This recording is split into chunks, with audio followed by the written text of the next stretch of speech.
दोनों ओर से एक अत्याचारी आभा फूट पड़ी। बंदर भी जानता था कि एक शिवेन कितनी शक्तिशाली थी। वह पिछले उपदेश से बता सकता था कि एक शिवेन की ताकत अथाह थी, एक अथाह तालाब की तरह। बंदर ने आराम करने की हिम्मत नहीं की और चिल्लाया, अगर ऐसा है तो मैं शुरू करूंगा। बंदर के हाथ की लोहे की छड़ निर्दयता से धराशायी कर दी। पल भर में पहाड़ और नदियां बिखर गए और आकाश बिखर गया। कोई चाल नहीं थी, बस एक साधारण धमाका हुआ जिसमें हजारों किलोग्राम की शक्ति थी। आत्मा ब्रेकिंग ब्लड पंजा। तो जिवेन की 5 अंगुलियों ने एक पंजा बनाया और सीधे पकड़ लिया। खून के रंग की 5 दरारें दिखाई दी। दान। ये जिवेन की हथेली सीधे लोहे के कर्मचारियों को छू गई और दोनों पक्ष पीछे हट गए और अलग हो गए। इस स्ट्राइक का समान रूप से मिलान किया गया था। दोनों पक्षों के हमलों को शक्तिशाली कहा जा सकता है, जो दोनों पक्षों के हमलों की विशेषता भी थी। ये जिवेन का शरीर अद्वितीय था और वह सितारों और चांद को अपने हाथ या एक लात से पकड़ सकता था और आकाश और पृथ्वी अलग हो गए। हालांकि बंदर पतला दिखता था, वास्तव में उसके शरीर में भी अकल्पनीय शक्ति थी। जन्मजात दैवीय शक्ति इस जाति का वर्णन थी। अगर उसने एक शिवेन का सामना नहीं किया होता तो वह अपने प्रतिद्वंद्वी को अकेले अपनी ताकत से मार सकती थी। बंदर का हाथ फिर टूट गया। कोई नियम नहीं थे, लेकिन यह वास्तव में दुनिया की अराजकता को प्रतिध्वनित करने का कारण बना और बेहोश जलती हुई ऊर्जा कर्मचारियों में एकीकृत हो गई। ये जीवेन का रंग नहीं बदला। उसने अपने हाथ में एक सील को दबाया और असीम शक्ति की एक लहर सीधे सील में एकीकृत हो गई, जिससे हसन सील बन गई। उसने अपने हाथ में हसन की मुहर पकड़ी और उसे बंदर की छड़ी की ओर उड़ा दिया। टकराना। जोर की आवाज के साथ दोनों पक्ष फिर से जमकर टकराए और उनके दोनों हाथ थोड़े सुन्न हो गए। दूसरी पार्टी की ताकत बहुत अधिक थी और यह शायद एक शक्तिशाली अस्तित्व था जो सितारों को नंगे हाथों से विभाजित कर सकता था। दान, दान, दान। एक पल में दोनों के हमले हजारों बार किए गए थे, प्रत्येक पिछले की तुलना में अधिक तीव्र था और दोनों पक्षों की आभा धीरे धीरे बढ़ती गई। ये जिवेन के हाथ हमेशा बदलते रहते थे और सभी प्रकार की मार्शल आर्ट अद्भुत शक्ति के साथ फूट पड़ी। बंदर के पास चाहे कोई भी मार्शल आर्ट हो, वह एक शिवेन की ताकत को बिल्कुल भी हिला नहीं सकता था। लेकिन इसके विपरीत बंदर को इस बात की परवाह नहीं थी कि ये शिवेन किस तरह की मार्शल आर्ट का इस्तेमाल करती है। उन्होंने दुश्मन से मिलने के लिए ही अपनी लोहे की रॉड का इस्तेमाल किया था। उसके लिए इससे कोई फर्क नहीं पड़ता था कि उसने किस तरह के प्रतिद्वंद्वी का सामना किया या उसने किस तरह की मार्शल आर्ट का इस्तेमाल किया। ब्रह्मांड को तोड़ने के लिए उसे केवल अपनी लोहे की छड़ का उपयोग करने की आवश्यकता थी। उनमें से 2 पूरी तरह से अलग मार्शल आर्ट थे। एक ने जटिलता को सरलता में बदल दिया, जबकि दूसरे ने सरलता को जटिलता में बदल दिया। उन दोनों को चरम पर ले जाया गया था। दोनों पक्ष प्रशिक्षण लेते नजर आए और जमकर मारपीट हुई। हालांकि केवल दोनों पक्षों को पता था कि उनमें से कोई भी वापस नहीं आया था। यह बच्चा वास्तव में अथाह है। समय दिया गया, वह निश्चित रूप से कोई महान बनेगा। दूर के वैकल्पिक आयाम में फ्लेम मास्टर ने लड़ाई देखी और टिप्पणी किए बिना नहीं रह सके। ये दोनों अद्वितीय प्रतिभाएं हैं। भविष्य में वे हिडन वैली की सर्वोच्च प्रतिभाएं होंगी। वे हमारे स्थान पर संसार को जीत लेंगे। सन चेंगटियन वास्तव में उत्कृष्ट है, लेकिन ये जिवेन ने अभी तक अपनी पूरी ताकत का उपयोग नहीं किया है। वह मार्शल आर्ट अवतार के साथ एकीकृत नहीं हुए हैं। मैंने सुना है कि उन दोनों के बीच अच्छे संबंध हैं। क्या वह सन चेंगटियन को ऐसा करने दे रहे हैं? उद्धरण चिन्ह। कई प्राचीन अस्तित्व टिप्पणी किए बिना नहीं रह सके। यह कहा जा सकता था कि एक नजर से यह कहा जा सकता था कि एक शिवेन की ताकत उसकी चरम अवस्था से बहुत दूर थी। हम सन चेंगटियन ने अभी तक अपनी पूरी ताकत का उपयोग नहीं किया है। जल्दी निष्कर्ष पर मत पहुंचो। वानर मानव बिजली गिर ठंडी सूंघने से खुद को रोक नहीं सका। उनकी टकटकी असामान्य रूप से तेज थी, लेकिन फिर भी उसे यह स्वीकार करना पड़ा कि एक शिवेन वास्तव में एक असाधारण व्यक्ति थे। बिना किसी सहारे के इस मुकाम तक पहुंचना वास्तव में प्रभावशाली था। वे उन लोगों की जांच कैसे नहीं कर सकते थे जिन्हें देवता रसातल में प्रवेश करने के लिए चुना गया था। वास्तव में उन्होंने देवत्व रसातल में प्रवेश करने के कुछ समय बाद ही ये जिवेन के बारे में सब कुछ जांच लिया था। कई प्राचीन वस्तुओं के सामने सब कुछ रखा गया था। तो जिवेन के कई आकस्मिक मुकाबले हुए। यहाँ तक उनके खुफिया नेटवर्क के होते हुए भी हर चीज की स्पष्ट रूप से जांच करना असंभव था। हालांकि ये जिवेन ने बाद में जो ताकत और मार्शल आर्ट का प्रदर्शन किया, उससे वे कमोबेश कुछ अनुमान लगा सकते थे। दूसरों के व्यवस्थित तरीके की तुलना में ये जिवेन के ज्ञान को अव्यवस्थित बताया जा सकता है। उसने मूल रूप से वह सब कुछ सीखा जो उसके हाथ लग सकता था। यह एक बहुत ही स्पष्ट संकेत था कि उनका कोई समर्थन नहीं था। ट्रू मार्शल स्कूल, ये फैमिली और इसी तरह की अन्य चीजों के लिए वे उनकी नजरों में बिल्कुल भी नहीं थे। उनके होने और न होने में कोई अंतर नहीं था। यही बात भी थी जिसने कई बड़े शॉट्स को हैरान कर दिया था। अगर यह कोई और होता जो इस तरह के उच्छृंखल तरीके से जो कुछ भी सीख सकता था उससे सीख लेता, तो वह बहुत पहले खुद ही मारा गया होता। उन्होंने जो कुछ भी सीखा वह जीवन भर के लिए अध्ययन करने के लिए पर्याप्त था। कहने की बात नहीं कि वहाँ बहुत सारी चीजें थी, लेकिन ये ज़िवेन तेज और सीखने में अच्छी थी। चाहे वह मार्शल आर्ट हो, कृपाण कला हो या मुक्केबाजी हो, लगभग कोई भी ऐसा नहीं था जिसमें वह कुशल न हो। इसलिए हर कोई इसे केवल अद्वितीय प्रतिभा के रूप में वर्गीकृत कर सकता है। इसलिए वह हर चीज में कुशल हो सकता है और हर चीज में कुशल हो सकता है। कई लोगों ने चुपके से यह भी सोचा कि यह अफसोस की बात है। अपनी प्रतिभा के साथ यदि वह एक पहलू पर ध्यान केंद्रित करता तो उसकी भविष्य की उपलब्धियां अकल्पनीय होती। यह बस प्रतिभा की बर्बादी थी। देवता रसातल में प्रदर्शित प्रतिभा जितनी अधिक होगी उतना ही अधिक ध्यान उसे प्राप्त होगा और स्वाभाविक रूप से उच्च आप से उसे अधिक सुरक्षा प्राप्त होगी। देखो, क्या दोनों पक्ष बाहर जाने वाले हैं। इसी दौरान मैदान में दोनों एक बार फिर एक दूसरे से अलग हो गए। ये ज़िवेन ने कहा, बंदर बाहर जाओ। भले ही तुम्हारे पास 10,000 साल और हो, तुम मुझे इस स्तर की लड़ाई में हरा नहीं पाओगे। अगर ऐसा है तो मैं तुम्हें वह प्योर हेवन रॉड दिखाऊंगा जो मैंने पहले प्राप्त की थी। बंदर ने आंखें सिकोड़ ली। बूम! उसके शरीर से क्यूई की लहर दर लहर निकली। एक पल में अनगिनत रॉड डाउ कानून सभी एक पल में प्रकट हो गए, जिससे रॉड डाउ की दुनिया बन गई। उन्होंने सीधे रॉड डाउ अवतार को संघनित किया और उनकी ताकत एक सांस में एक और सीमा तक बढ़ गई। वह मूल रूप से पहले से ही पौराणिक क्षेत्र के शिखर पर था और अब वह पूरी तरह से युद्ध शक्ति की पिछली सीमा को पार करते हुए एक नए स्तर पर पहुंच गया था। ये ज़िवेन ने देखा कि बंदर का रॉड डाउ अवतार बहुत कुशल था। जाहिर है, रॉड डाउ की उनकी समझ चौंकाने वाले स्तर तक पहुंच गई थी। एक सांस में उसकी ताकत एक नए स्तर तक बढ़ गई थी। बंदर ने गहरी आवाज में कहा, ये ज़िवेन, मैं तुम्हारे जैसा नहीं हूँ जो कई मार्शल डाउ अवतारों को फ्यूज कर सकता है, लेकिन मुझे विश्वास है कि मेरा रॉड डाउ अवतार किसी से नहीं हारेगा। हर कोई ये ज़िवेन जैसे कई मार्शल डाउ अवतारों को फ्यूज नहीं कर सकता था, खासकर तब जब किसी को दाव सत्यापन तक पहुंचना बाकी था। एक एक मिनट और सेकंड बहुत कीमती था। एक मार्शल डाउ अवतार को संघनित करने के लिए मार्शल आर्ट के एक पहलू को चरम सीमा तक विकसित करना था, और इसके लिए बहुत समय की आवश्यकता थी, जो कि एक पौराणिक विशेषज्ञ नहीं था जो दाव मान्यता तक पहुंचने के लिए समय के खिलाफ दौड़ लगा रहा था। यह केवल इसलिए संभव था क्योंकि ये ज़िवेन के पीछे रहस्यमयी जगह थी, लेकिन फिर भी खपत और समझ की खपत ने ये ज़िवेन को बनाए रखने में लगभग असमर्थ बना दिया। ये ज़िवेन का चेहरा पानी की तरह शांत था और वह गंभीर भी हो गया था। वह जानता था कि बंदर सही था। यदि उसके पास रहस्यमय स्थान नहीं होता तो वह इतनी लापरवाही से कार्य करने का साहस नहीं करता। अब वह शायद केवल एक ही अवतार को संक्षिप्त कर सकता था। अवसरों में यही अंतर था। ये ज़िवेन, आपको नर्म होने की जरूरत नहीं है। अपनी पूरी ताकत का उपयोग करें, मुझे देखने दो कि तुम्हारी वर्तमान शक्ति किस हद तक पहुंच गई है। बंदर चिल्लाया और उसकी आभा चरम पर पहुंच गई। हालांकि वह कुछ अनिच्छुक था, वह भी ये ज़िवेन की असली ताकत देखना चाहता था और इस तरह जारी नहीं रखना चाहता था। अगर ऐसा है तो ठीक है। तो ज़िवेन ने सिर हिलाया और सहमत हो गए। उनके शरीर में तुरंत 3 मार्शल दाव अवतार जुड़ गए। Boom boom boom. जब भी उसके शरीर में एक मार्शल दाव अवतार जोड़ा गया, ये ज़िवेन की ताकत में जबरदस्त बदलाव आया। यह लगभग कहा जा सकता है कि उनके शरीर में जोड़े गए प्रत्येक मार्शल दाव अवतार में जबरदस्त परिवर्तन था। बंदर ने जैसा चाहा वह जरा भी पीछे नहीं हटे। हालांकि बंदर का रास्ता सही था, लेकिन ये सिर्फ उनके पास समय की कमी को पूरा करने के लिए दूसरे तरीके थे। इसलिए वह उसी क्षेत्र के लोगों की साधना और मार्शल आर्ट की समझ पर भरोसा कर सकता था, क्योंकि वह उसी क्षेत्र के विशेषज्ञों को कुचलने के लिए और यहाँ तक उन विशेषज्ञों को हराने के लिए जो उससे अधिक मजबूत थे, दायरे से आगे निकल गए। बंदर की अभिव्यक्ति अंत में बदल गई। किनारे से 100 बार देखने पर वह केवल तभी भयावहता महसूस कर सकता था जब वह वास्तव में ये ज़िवेन का विरोधी बन गया था। उनकी प्रभावशाली आभा ने हवा को पूरी तरह से जमकर रख दिया था। इसने लगभग परिवेश को अपने डोमेन में बदल दिया था और उसके नियंत्रण में आ गया था। यह ताकत में अंतर के कारण पैदा हुआ एक पीढ़ीगत अंतर था। भले ही उसके पास एक उच्च क्षेत्र था, फिर भी उसके और ये ज़िवेन के बीच एक बड़ा अंतर था।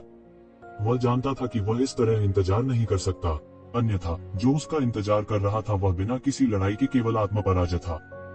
बूम! बंदर का पूरा शरीर एक वानर दानव की तरह था जो आकाश में लंबा खड़ा था। उसके पूरे शरीर से एक भयंकर आभा निकल रही थी। सभी प्रकार के औरा से एक दूसरे से टकराते हुए एक चौंकाने वाली शक्ति के रूप में विकसित हुए। अराजक ऊर्जा की अनगिनत धाराएं उसके छिद्रों से निकली, जो शून्य के साथ विलीन हो गईं और एक अराजक साम्राज्य का निर्माण किया। बंदर जीत गया था और अपने सार, क्यूई और आत्मा को इष्टतम स्तर पर समायोजित कर लिया था। ये ज़िवेन, यह वही है जो मुझे transforming god tower, pure heaven rod के तहत मिला है। किसी ने मुझे इस हद तक मजबूर नहीं किया। आप पहले हैं, आओ और कोशिश करो। बंदर चिल्लाया और उसके हाथ में लोहे का डंडा निकला। अचानक डंडा फूट पड़ा और उसके शरीर से अराजक ची की धाराएं निकल गईं। जैसे ही डंडा टूटा, ऐसा लगा जैसे एक नई दुनिया खुल गई हो। बूम! लोहे की छड़ से अनगिनत दिव्य किरणें फूट पड़ी, जो सीधे तौर पर दिखा रही थी कि यह साधारण दिखने वाली लोहे की छड़ कितनी असाधारण थी। यह एक बहुत ही प्रभावशाली त्रुटिपूर्ण कलाकृति भी थी। उसके हाथों में वह अद्भुत शक्ति के साथ फूट पड़ा। ये ज़िवेन अब अभिमानी नहीं थे और इमेजेंस इमोर्टल एक्सटर्मिनेटिंग सेबर उनके हाथ में दिखाई दिया। बूम! इमेजेंस इमोर्टल एक्सटर्मिनेटिंग सेबर पर अनगिनत जानलेवा आभाएं सीधे फैल जाती हैं, जैसे मृत नाराज आत्माओं का रोना। अनगिनत कृपाण किरणें प्रकट हुई और सीधे लोहे की छड़ से टकराईं। डांग! जोरदार गर्जना के साथ लंबी कृपाण और लोहे की रॉड सीधे टकरा गई। डांग! एक गगनभेदी विस्फोट सुना गया था, जिसके साथ ऊर्जा के अनगिनत झटके थे जो सभी दिशाओं में फैल गए थे। दोनों पक्ष मजबूती से खड़े थे और अनगिनत झटके वाली लहरों के प्रभाव से कोई फर्क नहीं पड़ा, वे बिल्कुल भी नहीं हिले। लेकिन अगर कोई ध्यान से देखे तो वे देख सकते थे कि ये शिवेन बिल्कुल भी नहीं हिली, जिससे उसके कपड़े हवा में लहरा रहे थे। हालांकि बंदर ने भी अपने पैर को स्थिर कर लिया था, लेकिन उसके हाथ थोड़े कांप रहे थे। भयानक पलटाव बल ने सीधे उसके शरीर पर वार किया था। उसने अपनी पूरी ताकत से धमाका किया था, लेकिन रिबाउंडिंग फोर्स उतनी ही थी जितनी ताकत उसने इस्तेमाल की थी। Drip drip! लोहे की रॉड पकड़े हाथों से खून टपकने लगा। प्रत्येक बूंद समुद्र की तरह भारी थी, स्वर्ण आकृति के साथ मिश्रित। यहाँ तक कि हवा भी उसे उड़ा नहीं सकती थी और वह सीधे मिट्टी की मेज पर लाल होकर गिर पड़ा। बजना! दो मार्शल उपकरण शून्य में टकरा गए, फिर भी खनखनाहट। दैवीय कलाकृतियों के स्तर की टक्कर, विशेष रूप से एक मार्शल इंस्ट्रूमेंट नहीं बल्कि एक हथियार, सरल और हिंसक थी। पफ! बंदर ने मुंह से खून उगल दिया। रक्त में अनगिनत दांव तावीज हल्के से स्पष्ट थे। यह उनका रक्तसार था। यह केवल टक्कर थी, लेकिन अकेले पीछे हटने से बंदर गंभीर रूप से घायल हो गया था। बंदर की आंखें बहुत धुंधली थीं और उसका पूरा शरीर जमीन पर पड़ा हुआ था। वह मदद नहीं कर सकता था, लेकिन कह सकता था, मैं हार मानता हूँ। मुझे उम्मीद नहीं थी कि हमारे बीच का अंतर इतना बड़ा होगा। मैं आपसे पूरा झटका भी नहीं ले सकता। बंदर जानता था कि शिवेन सिर्फ उसे अपनी ताकत दिखाना चाहता था और मारने का उसका इरादा नहीं था। नहीं तो कोई और होता तो शायद उसका सिर काट दिया जाता। वह हार नहीं मानना था और अनिच्छुक था, लेकिन कोई दूसरा रास्ता नहीं था। आपकी ताकत पहले से ही बहुत मजबूत है। अगर मेरे पास कई मार्शल आर्ट अवतार नहीं होते तो मुझे आपका विरोधी नहीं होना चाहिए। ये ज़िवेन ने इमेजेंस इमोर्टल एक्सटर्मिनेटिंग सेबर को हटा दिया और सच कहा। आखिरकार वह केवल पोवांग दायरे के 7वें स्तर पर था और बंदर पहले से ही पोवांग दायरे के 9वें स्तर पर था। यदि उसके पास कुछ और मार्शल आर्ट अवतार नहीं होते तो वह बंदर का विरोधी नहीं हो सकता था। धिक्कार है, तुम केवल मुझे मूर्ख बनाना जानते हो। हालांकि तुम्हारे पास कुछ और मार्शल आर्ट अवतार हैं, लेकिन मैं दायरे के मामले में तुमसे बहुत मजबूत हूँ। अगर मैं हारता हूँ तो मैं हार जाता हूँ। ऐसा नहीं है कि मैं इसे बर्दाश्त नहीं कर सकता खोना। हालांकि मैं अब आपसे एक कदम आगे हूँ। शायद मैं तुम्हारे करने से पहले अपना दांव सिद्ध कर दूं। उस समय चलो एक और मैच करते हैं। बंदर मुस्कुराया। वह अपनी असफलता से निराश नहीं था। हा, मैं तुम्हारा इंतजार करूंगा, लेकिन यह बेकार है। 100 साल बाद भी यह वैसा ही रहेगा। ये ज़िवेन हंसी में फूट पड़े। बीच स्टार, तुम मुझे नीचे देख रहे हो। बस तुम प्रतीक्षा करो। हालांकि तुम्हारी वृद्धि की गति चौंकाने वाली है। मैं भी धीमा नहीं हूँ। देर सबेर मैं तुम्हें हरा दूंगा, बंदर ने दांत पीसते हुए कहा। इसके फौरन बाद दोनों की हंसी छूट गई। इतना खराब भी नहीं। दोनों में ढाले जाने की क्षमता है। न तो जीत में अहंकारी और न ही हार में निराश। लपटों के भगवान ने धीरे से सिर हिलाया। स्पष्ट रूप से वह बंदर और ये ज़िवेन की बात कर रहे थे। परमपिता के चेहरे पर एक दुर्लभ मुस्कान आ गई। सिर्फ बंदर की नाकामी की वजह से उसकी हार नहीं हुई। वास्तव में ऐसे लोग थे जो अपने मार्ग में अजेय थे, लेकिन वे फीनिक्स पंख और गेंडा सीन के समान दुर्लभ थे। सबसे महत्वपूर्ण बात यह है कि वे जीत में अहंकारी नहीं थे और हार में निराश नहीं थे। तभी वे आगे बढ़ पाएंगे। 7वां राउंड भी शिवेन की जीत के साथ समाप्त हुआ। उनकी लड़ाई भी सबसे पहले खत्म हुई थी। आधे दिन के इंतजार के बाद नीली आंखों वाली गोल्डन आई टॉड सबसे पहले अखाड़े से बाहर आई। जब उसने उन दोनों को देखा तो ऐसा लगा जैसे उसने पहले ही परिणाम का अनुमान लगा लिया हो।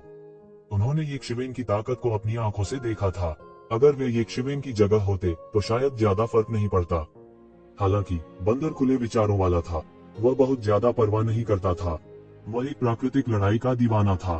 कभी कभी लड़ाई हारने से किसी का खून लड़ाई जीतने से भी ज्यादा खौलता है।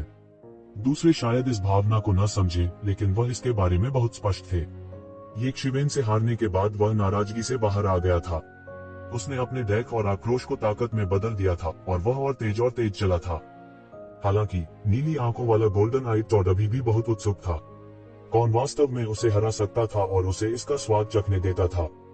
हालांकि उसने लंबे समय से इस शिकायत को छोड़ दिया था और यह समझ गया था कि कभी कभी हारने के फायदे भी होते हैं, फिर भी वह हार मानने को तैयार नहीं था। चूंकि वो इस समय येशिवेन के लिए मैच नहीं कर रहा था, दूसरों के लिए लड़ना ठीक था। यह लड़ाई बेहद लंबी थी। यह 3 दिन बाद तक नहीं था कि आखिरी लड़ाई आखिरकार खत्म हो गई।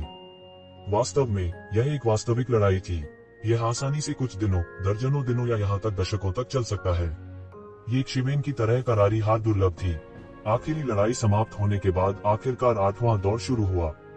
क्योंकि हर कोई एक आभासी इकाई था, वे तुरंत अपनी चरम अवस्था में लौट सकते थे। आराम करने की जरा भी जरूरत नहीं थी और वे तुरंत चल पड़े। जब येशिवेन ने 8वें राउंड के अखाड़े में कदम रखा तो उसने केवल अपने सामने एक युवक को देखा जो उसे ठंडी आंखों से घूर रहा था। एक राक्षसी और भयानक आभा ने भी उस पर ताला लगा दिया। यह आभा शत्रुता और क्रोध से भरी थी। होश में आने और कुछ शब्द बोलने से पहले वह केवल एक पल के लिए स्तब्ध रह गया। याओ शेंगकिंग।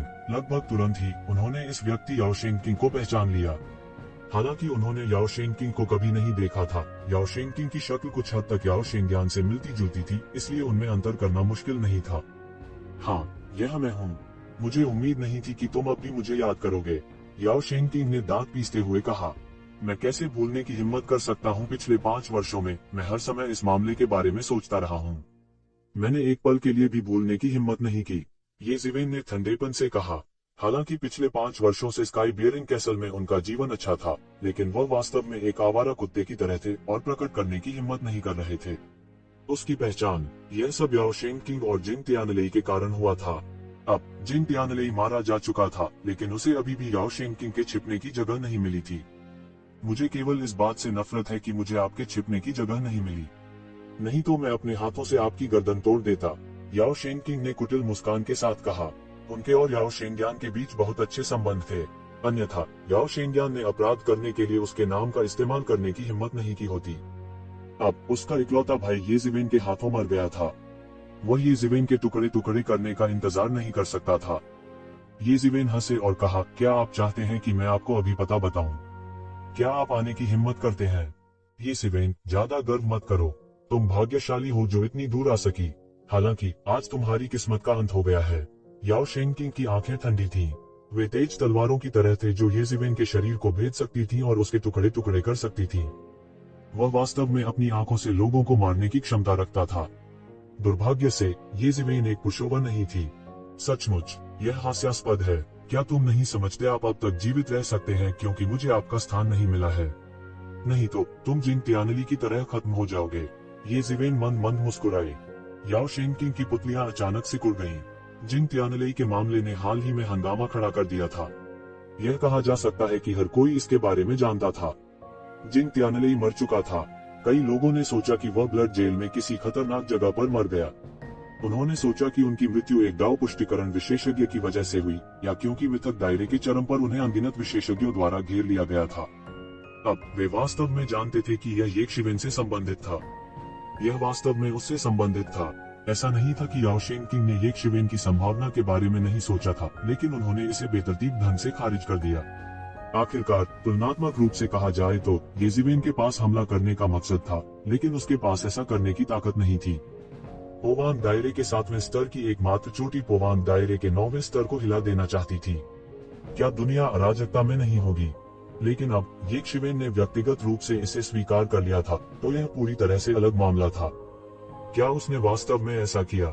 यह असंभव है। उसने वास्तव में जिंग तियानली को मार डाला।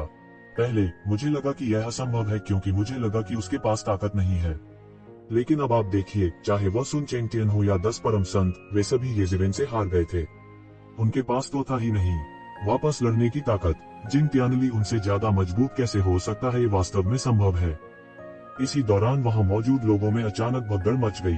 हालांकि उनके पास कुछ अनुमान थे, फिर भी येशिवेन की असली स्वीकारोक्ति ने हजारों लहरें पैदा की।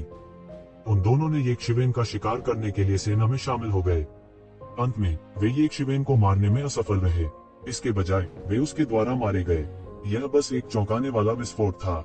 यह लानत है थोड़ा कमीने। अंतहीन शून्य में बिग बॉस, जो जिंग तियानली से संबंधित था, तुरंत क्रोधित हो गया। हालांकि उसने पहले ही इसकी पुष्टि कर दी थी, लेकिन जब उसने येशिवेन को स्वीकार करते हुए सुना तो उसका पूरा शरीर अभी भी गुनगुना रहा था और वह गुस्से से फट पड़ा। आप क्या करने की कोशिश कर रहे हैं? रक्त जेल में जीवन और मृत्यु भाग्य द्वारा निर्धारित की जाती है। क्या आप इस नियम को नहीं जानते? आग की लपटों के राजा ने उसे ठंडेपन से देखा, तुरंत उसकी आभा को दबा दिया। हालांकि वह अपने मुंह के कोने पर इसे मजाकिया लगे बिना नहीं रह सका। अच्छे लड़के, इतने सारे लोगों के सामने इसे स्वीकार करने की हिम्मत कर रहा है। आपके पास कुछ साहस और साहस है। असंभव, आपको मुझे डराने की जरूरत नहीं है। याओ शेंगकिंग ने तुरंत अपना सिर हिलाया। उसे विश्वास नहीं हुआ कि येशिवेन ने क्या कहा, लेकिन उनकी आंखों में एक गहरा डर था जिसे छिपाया नहीं जा सकता था। मूल रूप से वह इतना आश्वस्त था क्योंकि उसे लगता था कि उसे येशिवेन पर भारी फायदा हुआ था।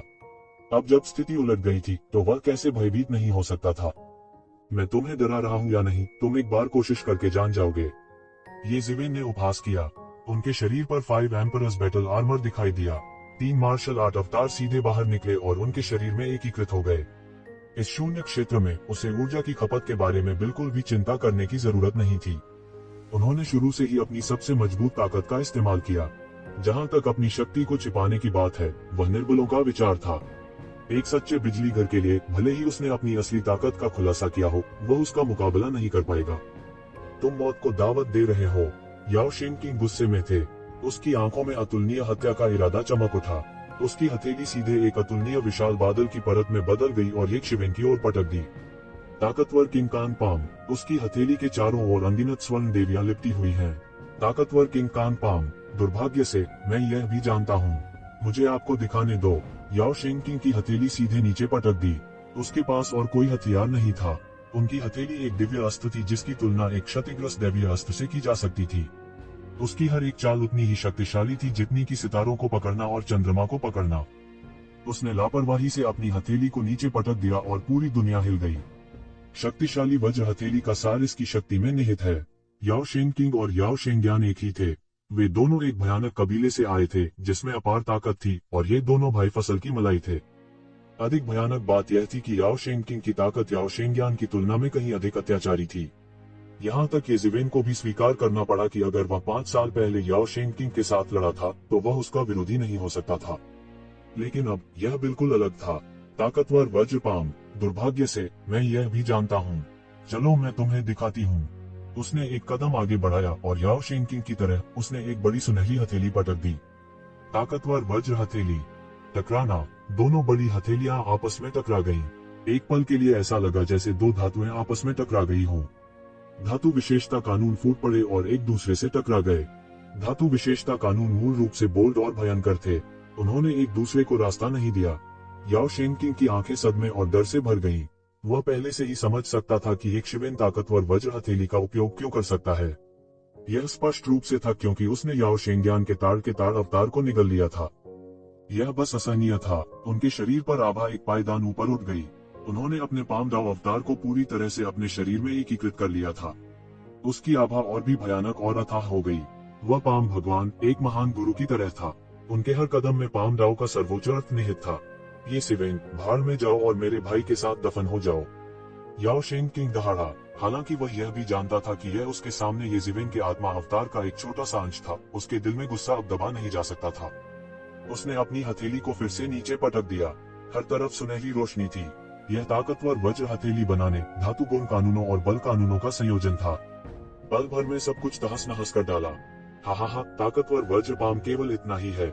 आज मैं आपको असली ताकतवर वज्रपाम दिखाऊंगा। येशिवेन जोर से हंस पड़ी। उसका शरीर हिल गया और उसका बड़ा हाथ अचानक निकल गया। यह किंग कान पाम था। यह याओ शेंगकिंग के किंग कान पाम से भी अधिक अत्याचारी था। येशिवेन इस समय एक अत्यंत कठिन किंग कान में बदल गई थी। उनके पास सर्वोच्च शक्ति थी। वह सितारों और चंद्रमा को पकड़ सकता था। वह अपने हाथ की एक आकस्मिक लहर से दुनिया को नष्ट कर सकता था। येशिवेन के हाथों में किंग कान की जोरदार ताड़ अपनी असली ताकत के साथ फूट पड़ी थी। येशिवेन ने पूरे साल 5 सम्राटों के युद्ध कवच की खेती की थी। इसलिए वह पहले से ही 5 तत्वों की शक्ति की एक अकल्पनीय समझ प्राप्त कर चुका था। इस तथ्य के साथ कि उसने याओ शेंगयान के पामदाव अवतार को निगल लिया था, शक्तिशाली वज्रपाम उसके लिए बिल्कुल भी रहस्य नहीं था। वह कुछ ही मिनटों में सभी प्रकार की आवश्यक चीजों को निकालने में सक्षम था और याओ शेंगकिंग से भी बेहतर था। येजिवेन के सामने याओ शेंग किंग की किंग कॉन्ग स्ट्रेंथ पाम भारी पड़ गया था। ये शिवेन के लिए उसका कोई मुकाबला नहीं था। याओ शेंग किंग, जिसे अपनी अत्यंत बलवान वज्र हथेली पर गर्व था, अचानक निराशा का भाव महसूस करने लगा। जिस परम तकनीक पर उन्हें इतना गर्व था, वह वास्तव में दुश्मन के हाथों और भी अधिक प्रबल शक्ति के साथ फट गई थी। मारना। हालांकि इस समय उनके पास कोई दूसरा रास्ता नहीं था। उसके शरीर से असंख्य स्वर्ण ज्योतियां निकली थीं। धातु विशेषता के नियम आक्रामक और रक्षात्मक दोनों थे। उनका पूरा शरीर तुरंत ही गोल्डन बॉडी धर्म आइडल में तब्दील हो गया, जो बड़ा और बड़ा होता गया। उसकी हथेली तेजी से गिर गई और उसके पूरे शरीर में चीखों उभार दिया। वह पहले से ही हताश था। उसके पास और कोई चारा नहीं था। वह केवल अपने दायरे का लाभ उठा सकता था, जो कि एक शिवेन से कहीं बेहतर था, और उसने बलपूर्वक एक शिवेन को हराने की योजना बनाई। येजिवेन, मुझे विश्वास नहीं होता कि मैं आज तुम्हें नहीं मार सकता। उसने अपनी शक्ति को बढ़ाना जारी रखा, जिससे शक्तिशाली वज्रपाम की शक्ति में भी वृद्धि हुई। इसने वास्तव में आकाश की गति में बदलाव को ट्रिगर किया। इसमें एक अद्वितीय और भयानक तार की शक्ति थी जो सब कुछ नष्ट कर सकती थी। येजिवेन डरने वाली नहीं थी। उसने शक्तिशाली वज्र तार को भी नष्ट कर दिया। उसकी आंखें बेहद ठंडी थीं। उनकी नजर में याओ शेंग किंग अब काफी मजबूत नहीं रह गया था। उसे अब पहले वाला डर नहीं था। इसके अलावा उसने याओ शेंग किंग के मार्शल आर्ट को पहले ही देख लिया था। उनके हृदय में अनेक परिवर्तन स्पष्ट थे। याओ शेंग किंग के लिए उसकी पकड़ से बचना असंभव था। बूम! येजिवेन की ताकतवर वज्र हथेली ने याओ शेंग किंग की ताकतवर वज्र हथेली को सीधे बल से तोड़ दिया। याओ शेंग किंग उनके विरोधी बिल्कुल भी नहीं थे और उनकी हथेली ने उन्हें सीधे उड़ा दिया। तू बस इतना ही है। इतने सालों तक खेती करने के बाद क्या तुमने अपना जीवन कुत्ते की तरह जिया है? येजिवेन ने व्यंग्य किया। सीधे याओ शेंग किंग की शक्ति को तोड़ने के बाद उसने जीत का फायदा उठाया और याओ शेंग किंग का पीछा किया। उसने एक कदम आगे बढ़ाया और अचानक उसे पकड़ लिया। याओ शेंग किंग! एक हथेली ने थप्पड़ मारा और सीधे उसके सुनहरे शरीर को तोड़ दिया। अरे येजिवेन, मैं चाहता हूँ कि तुम मर जाओ। याओ शेंग किंग एक चाल में येजिवेन द्वारा गंभीर रूप से घायल हो गए थे। वह पहले से ही थोड़ा पागल था। वह सीधे दहाड़ता था और धातु के गुण के अनगिनत नियम तेज तलवारों में बदल गए थे, जो उसी जगह एक शिवेन की ओर फट गए। येजिवेन ने उपहास किया। उसका सुनहरा शरीर टूट गया था और वह अभी भी उसके सामने इतनी बचकानी ताकत के साथ अहंकारी होना चाहता था। उसने सीधे धातु की विशेषता के नियमों द्वारा गठित सभी तेज तलवारें एकत्र की। फिर उसने याओ शेंग किंग को अपनी दवा का स्वाद चखाया और याओ शेंग किंग के सीने में जोर से दबा दिया। बूम! याओ शेंग किंग का शरीर मौके पर ही फट गया। वो येजिवेन का विरोधी बिल्कुल भी नहीं था। जिन लोगों ने येजिवेन की ताकत पर ध्यान दिया, वे हैरान रह गए और उन्हें नहीं पता था कि क्या कहना है। यह बंदर के साथ अभी अभी की लड़ाई जैसा नहीं था। बंदर के साथ लड़ाई में येजिवेन को अपने बल पर भरोसा था। अब वह याओ शेंग किंग को अपनी दवा का स्वाद दे रहा था। इससे उन्हें गहरा सदमा लगा। याओ शेंग किंग के पदार्पण की शुरुआत से उन्होंने तीसरे जिले में लड़ने के लिए अपनी ताकतवर वज्र हथेली का इस्तेमाल किया। विरोधी खोजना मुश्किल था। हालांकि वह येजिवेन के और भी शक्तिशाली ताकतवर वज्रपाम से हार गया था। इसके अलावा वह वापस लड़ने की शक्ति के बिना हार गया था। यह विडंबना थी, बड़ी विडंबना थी। अपनी ही प्रसिद्ध खोई हुई तकनीक के तहत मरना एक सर्वोच्च विडंबना कही जा सकती है। येजिवेन, मैं चाहता हूँ कि तुम बिना घबराए के मरो। कहीं खून की जेल में याओ शेंग किंग पागलपन से दहाड़ा और अनगिनत बढ़ती ऊर्जा तुरंत बह गई। हालांकि उनकी आंखों में अतुलनीय भय था। इन 2 वर्षों में एक शिवेन की ताकत अनजाने में इस बिंदु तक बढ़ गई थी। यह बस अविश्वसनीय था। अगर उसने इसे अपनी आंखों से नहीं देखा होता तो उसे कभी विश्वास नहीं होता। यह तथ्य कि एक शिवेन मिराज में इतनी तेजी से उसे हराने में सक्षम थी, यह दर्शाता है कि एक शिवेन की ताकत उससे कहीं अधिक थी। इससे वह दहशत में आ गया। इस समय वह 100% आश्वस्त था कि जिंग तियानली की मृत्यु येजिवेन के हाथों हुई थी। अन्यथा जिंग तियानली की अचानक मृत्यु के लिए किसी भी मामले में कोई स्पष्टीकरण नहीं था। जिंग तियानली ने जो ताकत दिखाई थी, उसे देखते हुए उसके पास निश्चित रूप से यह ताकत थी। इस समय स्थिति पूरी तरह से उलट थी। वह अब इस बारे में नहीं सोच रहा था कि एक शिवेन को कैसे ढूंढा जाए और उसे मार दिया जाए। इसके विपरीत उसे एक शिवेन से बचने के लिए हर जगह छिपना पड़ा। इस समय वह बेहद घृणित था। वह रक्त जेल के नियमों से नफरत करता था। वह लोगों को अपनी मर्जी से मार सकता था और उच्च अधिकारी को इसकी बिल्कुल भी परवाह नहीं थी। वह क्रोध से मरने ही वाला था। मुझे शांत होना चाहिए, मुझे शांत होना चाहिए। उसने खुद को शांत होने के लिए मजबूर किया। मेरा एकमात्र तरीका अब दाओ पुष्टिकरण में प्रवेश करना है। जब तक मैं दाओ पुष्टिकरण में प्रवेश करता हूँ, ये शिवेन अगर चाहे तो मुझे मार सकता है। छिपना कोई समाधान नहीं था। वह येज़िवेन की तरह नहीं था, जिसके पास अपनी आभा को छुपाने में मदद करने के लिए रक्त क्षेत्र का दिल था। यहाँ तक अगर वो येशिवेन के सामने आता तो भी येशिवेन उसके आर पार नहीं देख पाती। हालांकि येज़िवेन अलग थी। वह निश्चित रूप से लंबे समय के बाद मिला होगा।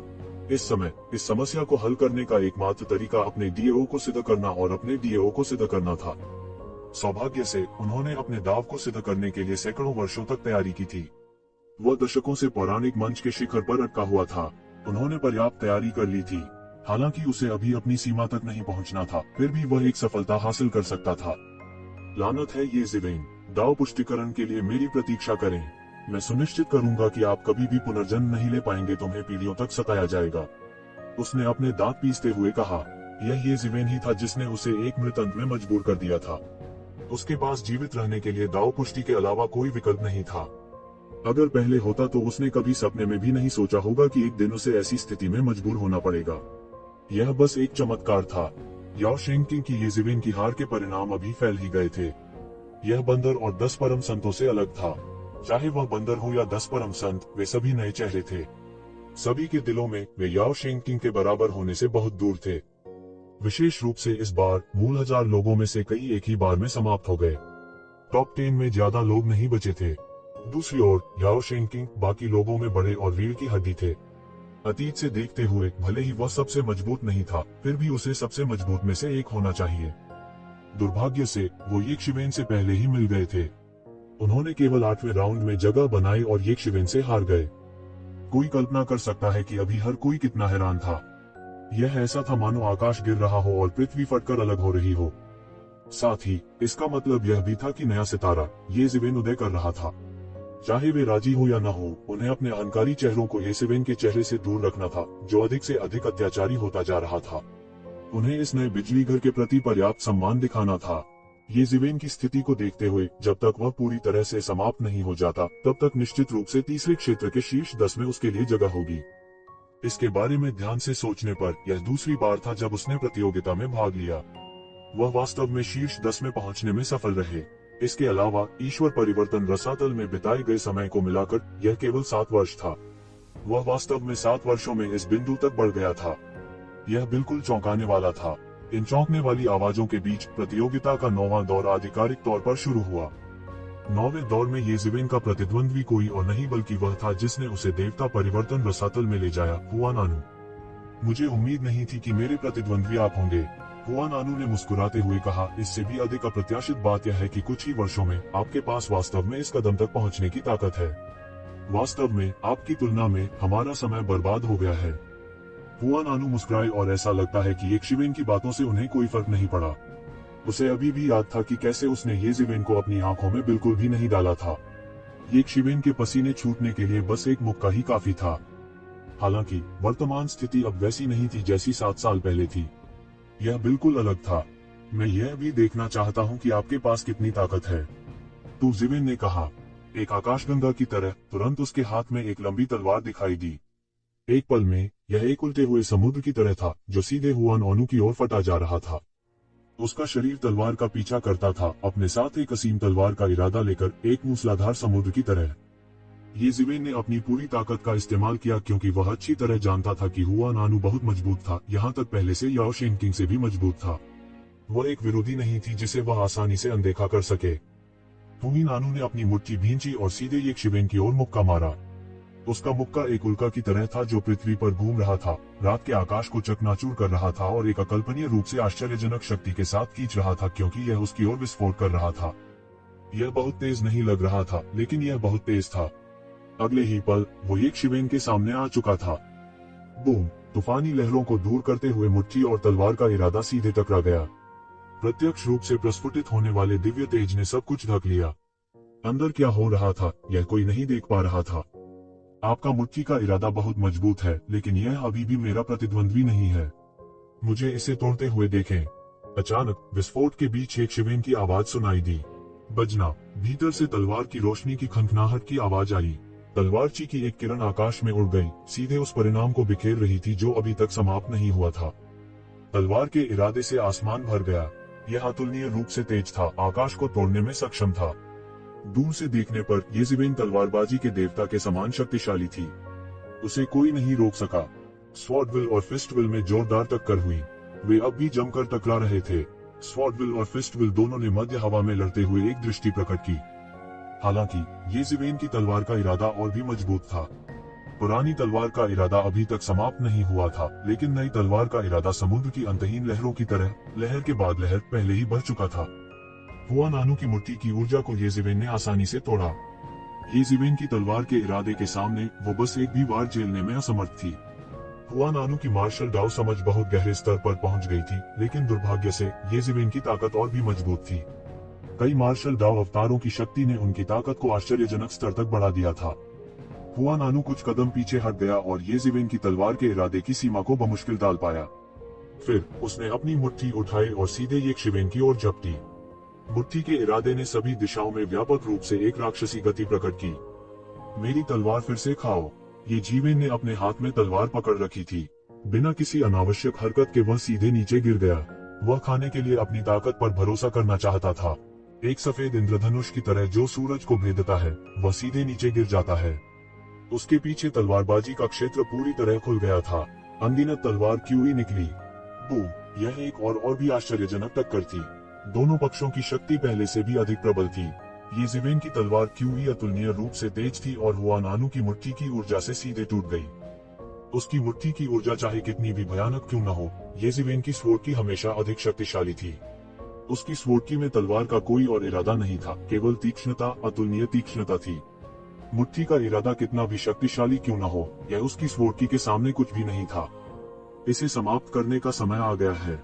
येशिवेन जोर से चिल्लाए। उसने एक कदम आगे बढ़ाया और एक तलवार की तकनीक पर चुटकी ली। शून्य में एक खनखनाहट की आवाज थी, जिसके पीछे एक विशाल जादुई तलवार थी। यह अज्ञात था जब यह संघनित हो गया था, लेकिन यह तुरंत नीचे गिर गया और सीधे हुआनानु की ओर कटा। गर्जन! हुआनानु, जिसे एक हताश स्थिति में मजबूर किया गया था, अब उसके पास वह कोमल और शिष्ट छवि नहीं थी जो उसने हमेशा दिखाई थी। वह एक जानवर की तरह दहाड़ा। भयानक दहाड़ के बाद उसका पूरा शरीर और भी भयानक हो गया। उसके पीछे मुट्ठी अवतार अचानक घनीभूत हो गया और अनगिनत मुट्ठी ऊर्जा उसके शरीर पर प्रक्षेपित हुई। इस समय वह एक अकल्पनीय स्तर पर पहुंच गया था। उसका पूरा शरीर अधिक से अधिक अत्याचारी होता जा रहा था। उसका पूरा शरीर स्वर्ण आभा की एक परत से जुड़ा हुआ प्रतीत हो रहा था। उसके हाथों ने अचानक येज़ेवेन की जादुई तलवार को उसी जगह पर टुकड़े टुकड़े कर दिया। वह पहले ही पागलपन की स्थिति में आ चुका था। वह दहाड़ा, येज़ेवेन, मेरी मुट्ठी भी लो। वह पहले ही इतनी दूर आ चुका था। इस बार वह चैंपियनशिप जीतने जा रहा था। वह खुद को यहाँ कैसे विफल होने दे सकता था। बूम! उसका मुट्ठी का दबाव एक भंवर में संघनित होकर बाहर की ओर घूम गया। एक पल में इसने एक विशाल तूफान का रूप ले लिया, जिसने आकाश और सूर्य को ढक लिया। इसने पूरी दुनिया को घेर लिया और येशिवेन को वहीं पर ढक दिया। दूसरी तरफ येज़ेवेन की उंगलियां घनीभूत हो गईं और तलवार की कुछ तकनीकें चुप गईं।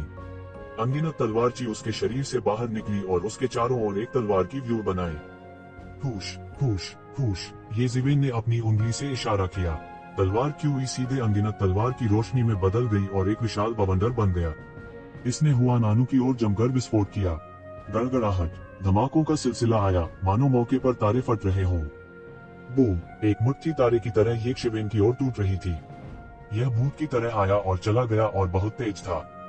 हालांकि येशिवेन कोई साधारण व्यक्ति नहीं थी। उसने लगभग तुरंत प्रतिक्रिया व्यक्त की। उसकी पीठ पर शैतान के पंख अचानक फैल गए और उसने तुरंत उसकी रक्षा की।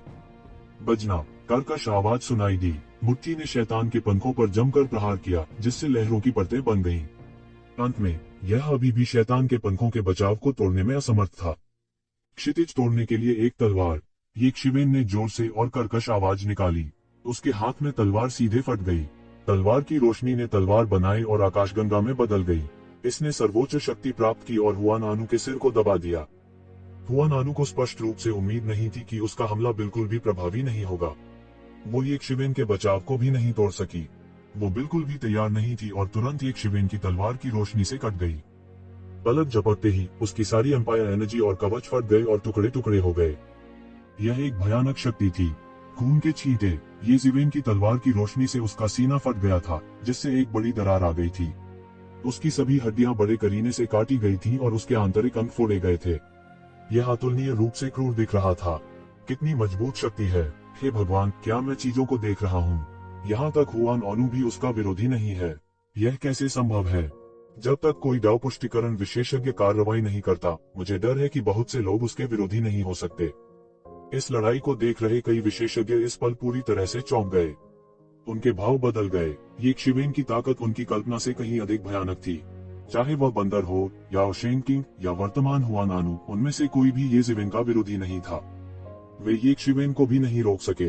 वास्तव में यह सिर्फ विभिन्न विशेषज्ञ ही नहीं थे जो चौंक गए थे। यहाँ तक ज्वाला अधिपति, जो लड़ाई को करीब से देख रहा था, ने भी आश्चर्य प्रकट किया। क्या एक देवता के पास वास्तव में ऐसी शक्ति हो सकती है? कानून की शक्ति का उपयोग किए बिना भी उसकी खुद की ताकत लगभग हमारी ताकत के करीब है। क्या यह सही नहीं है? मैं भी उस झटके से अभी अभी चौंक गया था। इन प्राचीन महान अस्तित्वों ने सभी प्रकार की अद्भुत प्रतिभाओं को देखा था। हालांकि वे जीनियस उन्हें बिल्कुल भी आश्चर्यचकित नहीं कर सके, क्योंकि वे उन जीनियस से भी अधिक आश्चर्यजनक थे। लेकिन अब वे एक शिवेन से हैरान थे। कोई भी उस झटके की कल्पना कर सकता है जो एक शिवेन ने उन्हें दिया था। हालांकि यह केवल एक झटका था। उन जैसे विशेषज्ञों के लिए उनकी खुद की ताकत एक चीज थी, लेकिन यह उनकी खुद की ताकत का एक छोटा सा हिस्सा थी। अखाड़े में ये शिवेन ने तलवार की कला का प्रदर्शन किया। एक तलवार की रोशनी आकाश में टूट गई और सीधे हुआन आनू की छाती में जा धंसी। उसने उसे वापस लड़ने का कोई मौका नहीं दिया और उसका पूरी तरह से गला घोंट दिया। हुआन आनू हार गया। ये शिवेन ने 9वां राउंड भी आसानी से जीत लिया। वह अखाड़ा अंतरिक्ष से बाहर आया और निश्चित रूप से वह सबसे पहले प्रकट होने वाला था। आसपास की चर्चाएं तेज और तेज हो गईं। हर कोई थोड़ा सुनने लग रहा था। पहली लड़ाई की शुरुआत से ऐसा लगता है कि एक शिवेन ने ज्यादा प्रयास नहीं किया। यह कहा जा सकता है कि उसने अपने सभी विरोधियों का सफाया कर दिया। शुरुआत में वह एक प्रसिद्ध व्यक्ति नहीं थे, जो कि कुछ भी नहीं था। लेकिन जैसे जैसे समय बीतता गया, उसके सभी विरोधी प्रसिद्ध अस्तित्व थे, फिर भी उनमें से कोई भी उसका मैच नहीं था। इस बार उसने जिसे हराया वह हुआन आनू था, जो पहले से ही प्रसिद्ध था। इस लड़ाई से पहले हुआन आनू को चैंपियन के रूप में जाना जाता था। हालांकि लोकप्रियता जरूरी नहीं कि उसकी असली ताकत का प्रतिनिधित्व करे, फिर भी यह सभी की पहचान थी। इससे भी अधिक अप्रत्याशित बात यह थी कि वो ये शिवेन की विरोधी बिल्कुल भी नहीं थी। वो एक शिवेन को जबरदस्त लड़ाई के लिए मजबूर भी नहीं कर सकती थी। उन्होंने पूरी प्रक्रिया को अपनी आंखों से देखा। हुआन आनू पूरी तरह कुचल गया था। यहाँ तक धमकी भरा जवाबी हमला भी दयनीय था। कुछ समय बाद हुआन आनू आभासी दुनिया में फिर से प्रकट हुआ। उसका चेहरा कुछ भद्दा था। कोई फर्क नहीं पड़ता कि वह कितने खुले विचारों वाला था, वह अभी लड़ाई में एक शिवेन से हार गया था। यह भी एक शर्मनाक बात थी। ये शिवेन को फिर से देखकर उसका चेहरा थोड़ा अप्राकृतिक था। उसने कहा, मत भूलो, तुम मेरी लाश पर पैर रखकर जीत गए। यह आखिरी लड़ाई है, तुम्हें हारना नहीं चाहिए। ये शिवेन मुस्कुराई, यह स्वाभाविक है। उन्होंने कई अखाड़ों को देखा। फाइनल पहले ही शुरू हो चुका था और उसका अंतिम प्रतिद्वंद्वी कोई और नहीं बल्कि जून डिंगटियन थे, जिन्होंने अपने सभी विरोधियों को फाइनल के अंतिम दौर में पहुंचा दिया था। ये शिवेन और जून डिंगटियन अंत में लड़ने जा रहे हैं। मैंने सुना है कि वे एक दूसरे से दुश्मनी रखते हैं। वे लगभग एक ही समय में देवता परिवर्तन रसातल में आए थे। अब वे दोनों चैंपियन बनने के योग्य हैं। यह अफसोस की बात है कि उन हजारों लोगों में से जो युद्ध में भाग ले सकते हैं, उनमें से हर एक अद्वितीय प्रतिभा है। वे अपनी अपनी दुनिया में सर्वोच्च प्रतिभा है। केवल ये दोनों ही इसे दूर कर सकते हैं। लेकिन मैं अभी भी जून डिंगटियन का पक्ष लेता हूँ। हालांकि ये शिवेन शक्तिशाली है, उसकी तुलना किसी देवता के अवतार से नहीं की जा सकती। ऐसा लगता है कि जून डिंगटियन जीत जाएगा। जरूरी नहीं। भले ही वह एक देवता का पुनर्जन्म हो, वह फिर से देवता बनने के लिए साधना करने में सक्षम नहीं हो सकता है। इसके अलावा उसे अभी तक अपने दांव को फिर से साबित नहीं करना है। ये शिवेन कोई साधारण व्यक्ति नहीं है। क्या जीनियस है, व्हाट मिथ पीक, वे सभी उसके सामने मजाक हैं। वे उसके लिए बिल्कुल भी मेल नहीं खाते हैं। हर कोई इसके बारे में बात कर रहा था। हालांकि 10वां दौर अभी भी चल रहा था, लेकिन यह एकमात्र लड़ाई थी जिस पर सभी का ध्यान था। जब घंटी बजी, ये शिवेन और जून डिंगटियन ने लगभग एक ही समय में मैदान में प्रवेश किया। ये शिवेन, मैंने तुमसे इतनी दूर तक पहुंचने की उम्मीद नहीं की थी। यह वास्तव में मेरी उम्मीदों से परे है। जून डिंगटियन अपने हाथों को उसकी पीठ के पीछे करके खड़ा था। उनकी बातें आत्मविश्वास से भरी थी। यह ऐसा था जैसे कोई जीवित ईश्वर दुनिया में अवतरित हुआ हो। यदि आप इसे अंतिम दौर में बना सकते हैं, तो मैं क्यों नहीं? ये शिवेन ने उपहास किया और कहा, यह अफसोस की बात है कि यह केवल मृत तृष्णा है। अन्यथा आप कल सूरज नहीं देख पाएंगे। मुझे डर है कि तुम्हारे पास मुझे मारने की क्षमता नहीं है। जून डिंगटियन ने बेहोश होकर कहा, अगर मैं तुम्हें एक बार हरा सकता हूँ, तो स्वाभाविक रूप से मैं तुम्हें फिर से हरा सकता हूँ। ये शिवेन ने कहा, यह सिर्फ तुम्हारी किस्मत है। जून डिंगटियन ने तिरस्कार पूर्वक कहा, उनकी अभिव्यक्ति बिल्कुल नहीं बदली। जाहिर है उसे अपनी पिछली हार की परवाह नहीं थी। मैं एक देवता का पुनर्जन्म हूँ। मैं अपने डीएओ को साबित करने के जितना करीब हूँ उतनी ही अधिक ताकत मैं जारी कर सकता हूँ। मैं जितना अधिक शक्तिशाली हूँ उतना ही अधिक तुम समझ नहीं सकते। हा, यह बहुत अच्छा है। आप जितने मजबूत हैं उतना ही मैं आपके आत्मविश्वास को नष्ट करना चाहता हूँ। तो क्या हुआ अगर आप एक देवता के अवतार हैं? मेरी आंखों में तुम सिर्फ कचरे का एक टुकड़ा हो।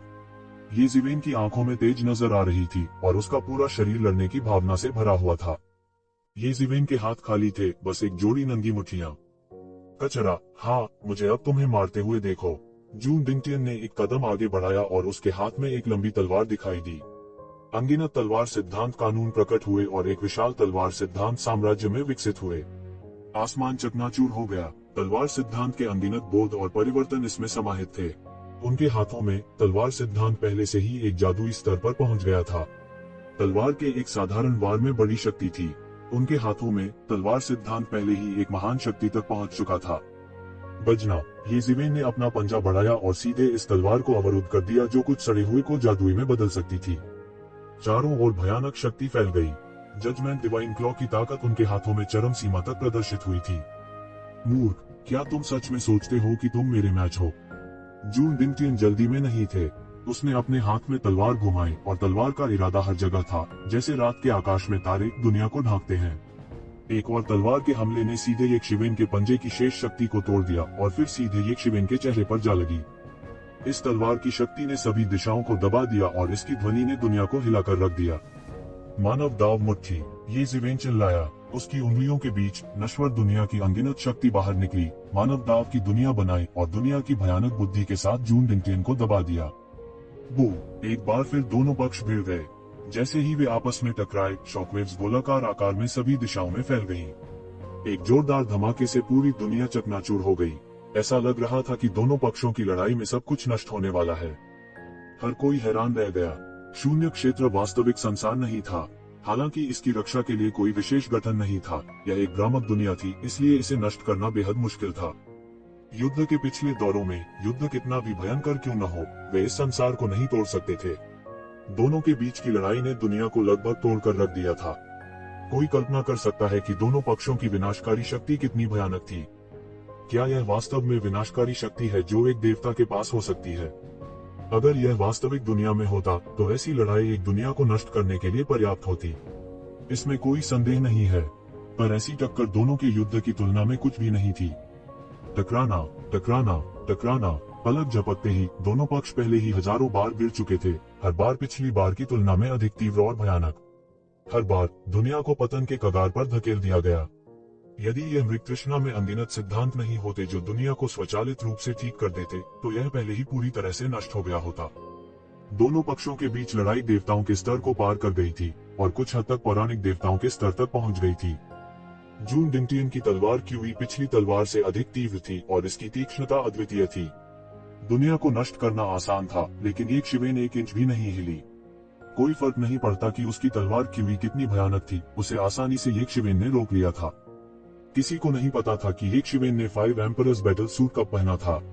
तलवार क्यूई 5 एम्परर्स बैटल सूट द्वारा गठित 5 एलिमेंट्स फॉर्मेशन को बाईपास नहीं कर सका और फॉर्मेशन द्वारा पूरी तरह से निगल लिया गया।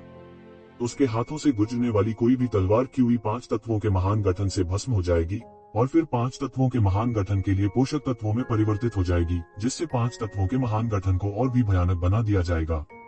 ये ज़िवेन के शरीर का रहस्यमय स्थान भी पागलपन से काम कर रहा था। उन्होंने दिव्य स्रोत के एक टुकड़े को जलाने में संकोच नहीं किया और दिव्य स्रोत आध्यात्मिक ऊर्जा और महान दाव छाप में बदल गया और सीधे रहस्यमय स्थान में डाला गया। वह युद्ध से जून डिंगटियन की कई मार्शल आर्ट को निकालना चाहता था। अपने आप को जानो और अपने शत्रु को जानो और तुम हमेशा विजयी रहोगे। हर बार जब वे लड़ते थे तो वह जून डिंगटियन की कुछ मार्शल आर्ट का अनुमान लगा सकता था, लेकिन वह यह भी जानता था कि जून डिंगटियन ने अपनी पूरी ताकत का इस्तेमाल नहीं किया था और उसने 3000 तलवार सिद्धांतों का इस्तेमाल नहीं किया था, इसलिए वह जल्दी में नहीं था। न केवल वह शून्य डिंगटियन को शून्य क्षेत्र में हराना चाहता था, बल्कि वह वास्तविक दुनिया में जून डिंगटियन को मारना भी चाहता था, इसलिए उसे जून डिंगटियन की गहरी समझ होनी चाहिए। उन दोनों के बीच की लड़ाई बिना किसी देरी के चलते बादलों और बहते पानी की तरह थी। यह लगभग एक पाठ्य पुस्तक की तरह था, मुक्त और मुक्त, लेकिन वे सभी अजीब और पेचीदा थे। हर कोई देख सकता था कि जून डिंटियन के सामने भी, जिसे एक देवता के अवतार के रूप में जाना जाता था, ये ज़मीन नुकसान में नहीं थी। बहुत से लोग मदद नहीं कर सके लेकिन चले गए। बहुत से लोग यह अच्छी तरह से जानते थे कि एक देवता का पुनर्जन्म उसके ताऊ को साबित करने के जितना करीब होगा, उसकी ताकत उतनी ही मजबूत होगी। उसी क्षेत्र में लगभग कोई भी उसका मुकाबला नहीं कर सकता था। यह कहने की बात ही नहीं है कि एक शिवेन का क्षेत्र पूरे 2 निचले क्षेत्रों में था। वे दोनों अजेय और प्रतिभाशाली हैं, इसलिए यह आश्चर्य की बात नहीं है कि उनमें से कोई भी जीतता है। शिखर प्रतिभा, जून डिंटियन एक देवता का पुनर्जन्म है। ये ज़िवेन कौन है? क्या वह भी किसी बड़े शॉट का पुनर्जन्म है? हर कोई पूरी तरह से लड़ाई में डूबा हुआ था और आराम करने की हिम्मत नहीं कर रहा था। यहाँ तक उन्होंने यह कहने की हिम्मत नहीं की कि वे दोनों की हरकतों को पूरी तरह से देख सकते हैं। यह बहुत तेज और शक्तिशाली था। यह बस अविश्वसनीय था। आप मेरी मार्शल आर्ट का अनुमान लगा रहे हैं। जून डिंटियन अचानक पीछे हट गए। उनकी आंखें थोड़ी ठंडी थी और उन्होंने कहा, यह सही है। अपने आप को जानो और अपने शत्रु को जानो और तुम कभी पराजित नहीं होगे। अगली बार जब मैं तुम्हारे वास्तविक शरीर को देखूंगी तो यह तुम्हारे मरने का समय होगा। ये ज़िवेन ने इससे इनकार नहीं किया क्योंकि इसकी कोई आवश्यकता नहीं थी। हा, क्या मजाक है। अगर मेरी मार्शल आर्ट इतनी आसानी से निकाली जा सकती तो मैं कब का मर चुका होता। तुम मुझसे लड़ने में सक्षम होने से बहुत दूर हो। जून डिंटियन हंसा। आइए अतीत के बारे में याद करना बंद करें। अब मैं तुम्हें नरक भेज दूं। बूम! भयानक प्यूनुमा जून डिंटियन के शरीर से बाहर निकल आया और कई स्वॉर्ड क्यूज में बदल गया। ये तलवार क्यूई वास्तव में 3000 तलवार सिद्धांतों में बदल गई और प्रत्येक तलवार क्यूई की एक पूरी तरह से अलग शक्ति थी। यह भयानक था। उनका एक तलवार तत्व अवतार 3000 अवतारों के बराबर था। हालांकि यह इतना भयानक नहीं था। यह 3000 तलवार सिद्धांतों की भयावहता को दिखाने के लिए पर्याप्त था। ये ज़िवेन, क्या आप इससे परिचित हैं? मेरे 3000 तलवार सिद्धांत और अधिक पूर्ण हो गए हैं। हा, मैं आपको वास्तव में आपके और देवताओं के बीच के अंतर को समझने दूंगा। जून डिंटियन हंसा। उसके पूरे शरीर से एक अकल्पनीय और भयानक शक्ति निकल रही थी, जैसे कि वह दुनिया में उतरता हुआ कोई भगवान हो। इस समय वह तलवार सिद्धांतों की अनगिनत शाखाओं में विकसित होकर दुनिया में तलवार सिद्धांतों का एकमात्र प्रतिनिधि बन गया। मार्शल आर्ट अंतहीन थे, आकाश में सितारों की तरह अंतहीन। यह मार्शल आर्ट सर्वोच्च का सत्य था और यह सत्य पूरी तरह से जून डिंटियन द्वारा प्रतिबिंबित किया गया था। 3000 तलवार सिद्धांत कितना शक्तिशाली मार्शल सिद्धांत है। देवताओं के बीच भी यह एक शक्तिशाली अस्तित्व है। यह असंभव है कि मैंने इसके बारे में नहीं सुना है। क्या ऐसा हो सकता है कि वह प्राचीन काल के किसी परम सत्ता का अवतार है? एक निश्चित स्थान पर एक शक्तिशाली प्राणी की अभिव्यक्ति थोड़ी बदल गई। 3000 तलवार दाउस के बारे में वास्तव में आश्चर्यजनक बात यह थी कि वह वास्तव में केवल एकमात्र तलवार दाउस के साथ 3000 महान दाउस विकसित करने में सक्षम थे। उनके पास अंतहीन विविधताएं थी और एक सच्चे सर्वोच्च स्वर्गीय दाव के रूप में विकसित हुई जो तलवार दाव से संबंधित थी। एक बार जब वह सफल हो गया तो वह वास्तव में अजेय और अजेय होगा। यहाँ तक अगर वह सफल नहीं हुआ तो इसे हासिल करने में सक्षम होना पहले से ही अद्वितीय था। तथ्य यह है कि उसने ऐसा करने का साहस किया। वह पहले से ही पृथ्वी को चकनाचूर कर देने वाला था। ऐसा अत्याचारी अस्तित्व देवताओं के बीच भी प्रसिद्ध होना चाहिए, लेकिन वे भी जून डिंटियन की उत्पत्ति का अनुमान नहीं लगा सके। लेकिन उन्होंने यह कहने की हिम्मत नहीं की कि अपने स्तर पर उन्हें इस दुनिया में सब कुछ पता चल जाएगा। अद्भुत! जून डिंटियन वास्तव में अपने जागरण के साथ अपना रास्ता साबित करने से बहुत दूर नहीं है। जल्द ही वह सही मायने में जागेगा और अपना रास्ता फिर से साबित करेगा। इस बार ये ज़िवेन खतरे में होगी। यह एक खोई हुई तकनीक है जो कई अन्य मार्शल आर्ट से बेहतर है। यहाँ तक मुझे भी लगता है कि इसे देखने के बाद मेरी मार्शल आर्ट में काफी सुधार होगा। कहने की बात नहीं है, ये ज़िवेन संभवतः इसे कैसे रोक सकती है। यह सही है। इनमें से लगभग सभी शक्तिशाली हस्तियां मार्शल आर्ट में कुशल थीं। 3000 तलवार सिद्धांत उनके लिए एक महान प्रेरणा थे। कोई कल्पना कर सकता है कि 3000 तलवार सिद्धांत कितने शक्तिशाली थे। लेकिन वह एक पागल भी है। वह 3000 महान तरीकों को तलवार सिद्धांतों के साथ बदलना चाहता है। अगर वह सफल नहीं होता है तो वह कभी भी महान मार्गों के दूसरी तरफ नहीं जा पाएगा। ज्वाला मास्टर की आंखें तेज थी क्योंकि उन्होंने यह सब बताया। उनके लिए यह कुछ ऐसा नहीं था जिसे उन्होंने बिल्कुल नहीं समझ सका। यह एक भयानक महान तरीका और एक भयानक क्षेत्र था जिसने कई अन्य मार्शल आर्ट को पार कर लिया। जरा इसके बारे में सोचें, एक बार जब यह सैन्य दाव महान सिद्धि तक पहुंच गया तो कोई भी तलवार क्यूई एक असीम महान दाव की तरह होगी। वह कितना भयानक होगा। 3000 तलवार सिद्धांत। ये ज़िवेन का चेहरा ठंडा था, लेकिन उन्हें जरा सा भी संदेह या डर नहीं था। वह 3000 तलवार सिद्धांतों की प्रतीक्षा कर रहा था। पिछले टकराव से उन्हें 3000 तलवार सिद्धांतों की गहरी छाप थी। यदि यह उसकी वसूली की शानदार क्षमता के लिए नहीं था जिसने उसे तब तक रोके रखने की अनुमति दी जब तक कि उसके 3000 तलवार सिद्धांतों ने उसकी ऊर्जा को समाप्त नहीं कर दिया, तो वह मर चुका होता। उसी समय वह अच्छी तरह जानता था कि 3000 तलवार सिद्धांत कितने भयानक थे। यह जून डिंगटियन का असली ट्रम्प कार्ड था। येज़िवेन ने अपने 3000 स्वॉर्ड प्रिंसिपल्स नहीं देखे थे, इसलिए वह जानता था कि जून डिंगटियन ने अपनी पूरी ताकत का इस्तेमाल नहीं किया था। पहली बार की तुलना में जून डिंगटियन की ताकत 100 गुना से अधिक मजबूत थी। अगर येज़िवेन उस समय वर्तमान जून डिंगटियन से मिला होता तो वह एक भी चाल का सामना नहीं कर पाता और पूरी तरह से नष्ट हो जाता। उनके 3000 तलवार सिद्धांत भी और भी पूर्ण हो गए थे। पिछला समय पहले से ही बेहद भयानक था, लेकिन इस बार यह सबसे भयानक था। यह सही है, यह 3000 तलवार सिद्धांत है। यह अफसोस की बात है कि मैं तुम्हें तब तक नहीं मार सका। अब मैं पहले से ही डेमिगोड दायरे के शिखर पर हूँ। तलवार के सभी सिद्धांत मेरे सामने आत्मसमर्पण कर चुके हैं और मुझे मेरी आज्ञा सुननी होगी। जून डिंगटियन आकाश में खड़ा था। अनगिनत तलवार सिद्धांत उसके पैरों के नीचे से निकल आए, जिससे तलवार सिद्धांतों की एक विशाल लंबी नदी बन गई। भयानक आभा ने सभी कानूनों को दबा दिया उसके चारों ओर। 3000 स्वॉर्ड सिद्धांतों के सामने प्रतिरोध के लिए कोई जगह नहीं थी। यह तलवार सिद्धांतों की दुनिया बन गई थी। येज़िवेन ने यह भी महसूस किया कि उसके शरीर में तलवार सिद्धांत को चलने की प्रेरणा थी। यह लगभग उड़ गया और तलवार सिद्धांत की अंतहीन नदी में शामिल हो गया। उनके दिमाग के पुर्जे हिल चुके थे। उसकी तलवारबाजी पहले से ही चरम पर थी, लेकिन वह अभी भी जून डिंगटियन से प्रभावित था। जून डिंगटियन की 3000 तलवारबाजी बहुत भयानक थी। उनके पास जून डिंगटियन के 3000 तलवार सिद्धांतों से प्रभावित होने से रोकने के लिए अपने तलवार सिद्धांत अवतार को पूरी तरह से दबाने और सील करने के अलावा कोई विकल्प नहीं था। यदि यह तलवार दाव की खेती करने वाला एक साधारण मार्शल कलाकार होता तो वह निश्चित रूप से पीड़ा के बिंदु तक दब जाता। वह बिल्कुल भी वापस नहीं लड़ पाएगा। हालांकि वह अलग था। उनके पास अभी भी उनका मुट्ठी दाव अवतार और कृपाण दाव अवतार था। बिना किसी झिझक के येज़िवेन ने फिस्ट दाव अवतार और कृपाण दाव अवतार को मौके पर ही एकीकृत कर दिया। बूम बूम, येज़िवेन की आभा 2 बार फूटी। उसकी ताकत एक ही बार में तेजी से बढ़ी थी। इतनी मजबूत, येज़िवेन वास्तव में 3000 तलवार सिद्धांतों के दमन का विरोध कर सकती है। इतना शक्तिशाली, ये 3000 तलवार दाउंस वास्तव में मेरे शरीर में तलवार दाउंस को उत्तेजित करने में सक्षम है और उन्हें उड़ना चाहते हैं। यह केवल तलवारों का सम्राट है, तलवार सम्राट। उनकी तलवारबाजी इतनी मजबूत कैसे हो सकती है? लगभग सभी तलवार सिद्धांत जिनके बारे में मैं सोच सकता हूँ, उनके 3000 तलवार सिद्धांतों में पाए जा सकते हैं। कोई अन्य संभावना नहीं है। वह लगभग सभी तलवारबाजों की दास्ता है। मुझे भय है कि कोई भी तलवार चलाने वाला एक ही समय में इतने सारे तलवार सिद्धांतों की साधना नहीं कर सकता। उसके साथ प्रतिस्पर्धा करने का कोई तरीका नहीं है। लेकिन इससे भी भयानक बात यह है कि भले ही येज़िवेन की तलवारबाजी को दबा दिया गया है, उसकी ताकत जरा सी भी कम नहीं है। यहाँ तक हम भी अखाड़े के बाहर से उन 2 पृथ्वी टूटने वाली आभाओं को महसूस कर सकते हैं। आजकल के युवा अधिक से अधिक भयानक और क्रूर होते जा रहे हैं। मैंने कभी भी उनके द्वारा उपयोग की जाने वाली कई मार्शल आर्ट के बारे में सुना भी नहीं है। अपने गहन ज्ञान के बावजूद मुझे 3000 तलवार सिद्धांतों की थोड़ी सी भी समझ नहीं है।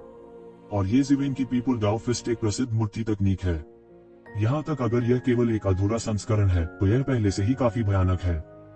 येज़िवेन, आप वास्तव में अपने शरीर में तलवार सिद्धांतों को जबरन दबा सकते हैं। आपके पास वास्तव में बहुत दृढ़ता है। मैंने जितने भी लोगों को देखा है उनमें लगभग कोई भी नहीं है जो आपका मुकाबला कर सके। जून डिंगटियन के चेहरे पर दया के भाव थे। मूल रूप से वह येज़िवेन के शरीर में तलवार सिद्धांतों को जबरन बाहर निकालने और उसे निगलने के लिए 3000 तलवार सिद्धांतों का उपयोग करना चाहता था। वह जानता था कि येज़िवेन के तलवार सिद्धांत बहुत मजबूत थे, अन्यथा वह तलवार तत्व अवतार को संघनित नहीं कर पाएगा। यदि वह इसे खा सकता है तो 10 साल पहले के उसके तलवार सिद्धांतों में और सुधार होगा। अनगिनत साल पहले उनके तलवार सिद्धांतों को साबित करना उनके लिए भी संभव था। यह कुछ भी नहीं है। आपके 3000 तलवार सिद्धांत वास्तव में अच्छे हैं, लेकिन आप अभी भी मुझे हराने में सक्षम होने से बहुत दूर हैं। येज़िवेन के शरीर में वास्तविक जीवन शक्ति का विस्तार होना जारी रहा। ऑब्जर्विंग पर्सन इंजील ने काम करना जारी रखा और उसका शरीर एक ब्रह्मांडीय युद्ध क्षेत्र में विकसित हुआ। आप मौत को दावत दे रहे हैं। आप वास्तव में एक अद्वितीय प्रतिभा है, लेकिन कोई बात नहीं, आपने केवल कुछ 100 वर्षों तक ही साधना की है। जैसे जैसे मेरी याददाश्त धीरे धीरे जागती है, अधिक से अधिक क्षमताएं जागृत होती हैं। तुम्हारे और मेरे बीच की खाई केवल और बड़ी होती जाएगी। देवताओं ने खेती की और दसियों हजारों, सैकड़ों हजारों या यहाँ तक कि लाखों वर्षों तक विरासत में प्राप्त किया। यह कुछ ऐसा नहीं है जिसे आप समझ सकते हैं, जून डिंगटियन ने ठंडेपन से कहा। जैसा कि उसने कहा, उसने येज़िवेन को सांस लेने का कोई मौका नहीं दिया। उसने अपने बड़े हाथ से एक लंबी तलवार पकड़ ली और आकाश पार कर गया। यह एक चौंकाने वाली तलवार की रोशनी में बदल गया और नीचे गिर गया। यह चौंकाने वाली तलवार की रोशनी 3000 तलवार सिद्धांतों से घिरी हुई थी। यह 3000 परछाइयों की तरह था जो चारों ओर से ढके हुए थे और अद्भुत शक्ति के साथ एक शिवेन पर गिर रहे थे। वह कैसे नहीं देख सकता था कि एक शिवेन के तलवार सिद्धांतों पर लगाम लगाई गई थी। उनके पास कुल मिलाकर केवल 3 अवतार थे, जो उनकी संयमित शक्ति के 1/3 के बराबर था। यह एक अच्छा अवसर था। उनकी यह तलवार सीधे तौर पर कटी हुई थी। चाहे वह मिथक क्षेत्र के शिखर पर कोई भी हो, उसका पूरी तरह से गला घोंट दिया जाएगा। अत्याचारी शरीर शास्त्र, ये ज़िवेन चिल्लाया। उसके पूरे शरीर में सैकड़ों हड्डियां खुल गईं और उसके शरीर की सतह को ढांकते हुए, उसकी रक्षा को चरम सीमा तक पहुंचाते हुए स्वर्ण देवत्व की एक धारा निकली। इस तरह के एक हमले के सामने ये ज़िवेन, जो वास्तव में अपनी लड़ाकू शक्ति के चरम पर नहीं खेल सके, पीछे हटने की हिम्मत नहीं की। एक सांस में उन्होंने तानाशाह बॉडी इंजील का इस्तेमाल किया। उनकी ताकत कुछ ज्यादा ही मजबूत थी। मानव दाव मुट्ठी। उसने अपनी 5 अंगुलियों को मुट्ठी में जकड़ लिया और एक सांस में ही वह सीधे बाहर निकल गया। नश्वर संसार की अंतहीन शक्ति अनगिनत तावीजों में बदल गई। इन तावीजों ने एक अतुलनीय रूप से विशाल दुनिया का निर्माण किया और जून डिंगटियन पर दबाव डाला। ये तावीज नश्वर दुनिया की शक्ति से रूपांतरित हुए थे और उनमें से प्रत्येक में दुनिया के आशीर्वाद की अनंत शक्ति दौड़ रही थी। बूम! नश्वर दुनिया की भयानक शक्ति और अत्याचारी स्वर्ण शरीर के आशीर्वाद के तहत ये ज़िवेन ने एक मुक्का मारा और 3000 तलवार सिद्धांतों की बमबारी को रोक दिया। शून्य में दोनों पक्षों की शक्ति पागल हो गई। एक तरफ 3000 तलवार दांव थे और प्रत्येक तलवार क्यूई एक बिल्कुल नई तलवार दांव थी। दूसरी तरफ 3000 फीट की धर्मनिरपेक्ष दुनिया थी, जिसमें अकल्पनीय शक्ति थी। मुट्ठी के बल की उत्तेजना के तहत यह सबसे मजबूत शक्ति के साथ फट गया। बूम! वह भयानक ऊर्जा बह गई और अनगिनत विशाल विस्फोटों में बदल गई। एक विशाल मशरूम बादल बन गया जो धीरे धीरे बढ़ रहा था। यह बेकार है, आपको इतना जिद्दी होने की जरूरत नहीं है। जून डिंगटियन ने अपनी उंगली उठाई और सीधे तलवार की कला पर चुटकी ली। तलवार क्यूई एक जहरीले अजगर की तरह थी जो एक गुफा से बाहर आ रहा था। मध्य हवा में एक राक्षसी तलवार का जाल बना रहा था। सब कुछ ढंक रहा था, सब कुछ नष्ट करने के लिए। ये ज़िवेन चीड़ के पेड़ की तरह स्थिर थी और पहाड़ की तरह स्थिर थी। उसकी बाहों ने लगातार शक्तिशाली मानव दाव मुट्ठी को उड़ा दिया, सीधे तलवार क्यूई को शून्य में धकेल दिया, उसके शरीर के करीब जाने में असमर्थ। उसकी मुट्ठी का बल पूर्णता के बिंदु तक पहुंच गया था और इसे असाधारण रूप से पूर्ण कहा जा सकता था, जिसकी सामान्य लोग कल्पना भी नहीं कर सकते थे। यहाँ तक जून डिंगटियन के 3000 तलवार सिद्धांत भी ये ज़िवेन के बचाव को हिला नहीं सके। टकराना, टकराना, टकराना। वह अपनी मुट्ठियां लहराता रहा और उन लंबी तलवारों को तोड़ता रहा जो उसकी ओर उड़ रही थी। फिर वह कदम दर कदम जून डिंगटियन की ओर बढ़ा। वह जून डिंगटियन के करीब जाना चाहता था और उसे अपने नंगे हाथों से मारना चाहता था। हालांकि जून डिंगटियन की ताकत उससे ज्यादा मजबूत थी, लेकिन उसे विश्वास नहीं था कि जून डिंगटियन का भौतिक शरीर भी इतना भयानक था। यह सोचकर ये ज़िवेन सीधे जून डिंगटियन के सामने पहुंचे, अपनी 5 उंगलियों को मुट्ठी में जकड़ लिया और सीधे एक मुक्का मारा। अनगिनत क्यूई सीधे टकराए और फिर विस्फोट हो गया। क्षण भर में सारा ब्रह्मांड ढह गया। यह आभासी दुनिया दोनों पक्षों की भयानक युद्ध शक्ति को समायोजित नहीं कर सकी।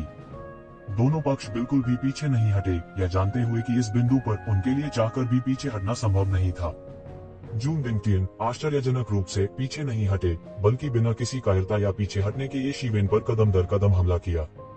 टकराना, टकराना, टकराना। जैसे जैसे वे करीब आते गए, दोनों पक्षों की युद्ध शक्ति और अधिक तीव्र होती गई और टक्कर और तीव्र होती गई। यह देवताओं के युद्ध से बिल्कुल परे था। उसी समय जब वे अधिक से अधिक लड़े, ये ज़िवेन ने 3000 तलवार सिद्धांतों को अधिक से अधिक समझा और धीरे धीरे अपने 3000 तलवार सिद्धांतों के रहस्यों को निकाला। जैसा कि 3000 तलवार सिद्धांतों के रहस्यों को धीरे धीरे उनके द्वारा उजागर किया गया था, उनके शरीर में तलवार सिद्धांतों को दबाना आसान हो गया, क्योंकि सिद्धांत पहले से ही समझ में आ गए थे और बाकी कोई समस्या नहीं थी। टकराना। अचानक ये ज़िवेन के शरीर में एक तलवार का सार बाधाओं को पार कर गया और सीधे जून डिंगटियन के पास जाते हुए उड़ गया। हा, ये ज़िवेन, अब आपका तलवार सिद्धांत अवतार मेरे द्वारा लिया जा रहा है, आपको और क्या कहना है? जून डिंगटियन जोर से हंसा। क्या तुम्हें यकीन है कि यह तुम्हारा है? यह एक तलवार है जो तुम्हें मारना चाहती है।